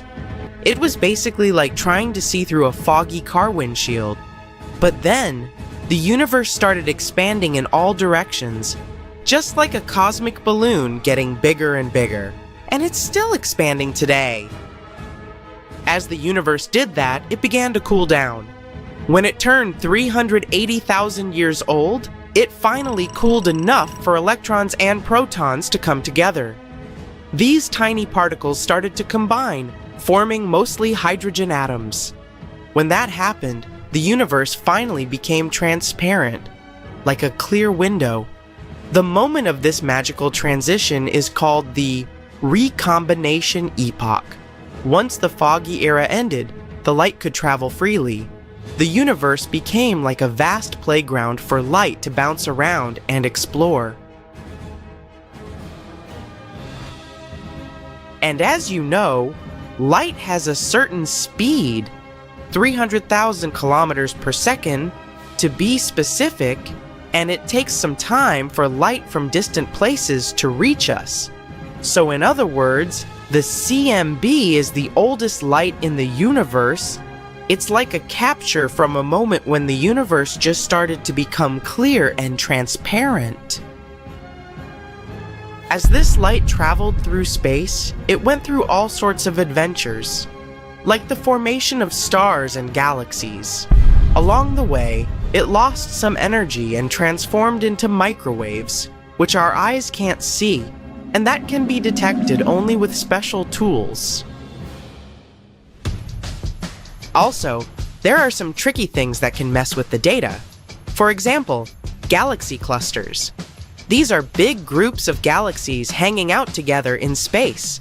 When the ancient light from the CMB travels across the universe, it encounters these groups. And these sneaky clusters try to leave their marks on the CMB. They distort the patterns in the ancient glow, like smudging the ink in the important ancient book. That's why scientists have to invent techniques and supercomputers to help clean up this mess and decode everything properly. Due to all this, the CMB isn't perfectly smooth. It has a few little bumps and patterns. These weird patterns make it unique, kind of like the universe's fingerprint.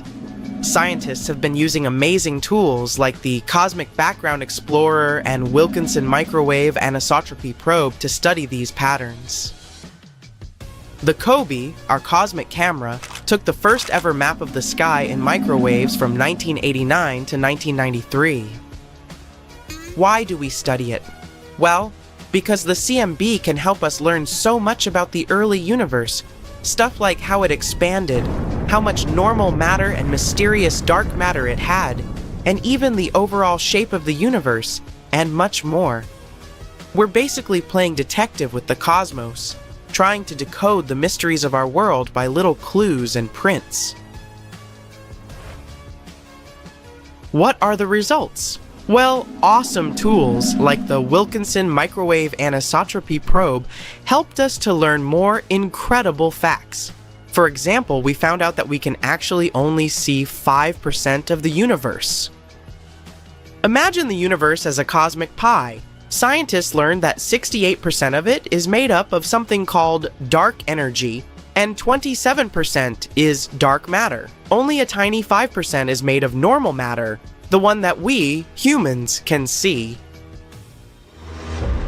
So most of the universe is like this hidden realm we can't even imagine. We also found out what happened in the beginning of times. Picture the universe right after the Big Bang. It was so tiny, way smaller than a proton. Everything we see today was crammed into this itsy-bitsy space. The rules of quantum mechanics, which let weird and wild things happen, were in full swing back then. Matter and energy were like playful adventurers, borrowing from the future and disappearing into nothingness. Then seismic inflation happened, and the universe suddenly expanded like popcorn on a cosmic scale. It became a trillion times bigger than it was, creating waves of gravitational chaos everywhere. Some gravitational waves filled the baby universe like a sea, and their patterns left unique fingerprints on the CMB light. And all that learned thanks to the pictures of the CMB. Anyway, NASA has this awesome plan to study the universe's baby picture. They're going to use a really cool observatory called PIPER, which stands for Primordial Inflation Polarization Explorer. Imagine PIPER as a special space balloon that's going to fly up high in the sky from a place called Fort Sumner in New Mexico. It has two powerful telescopes that sit in a hot tub-sized container filled with liquid helium.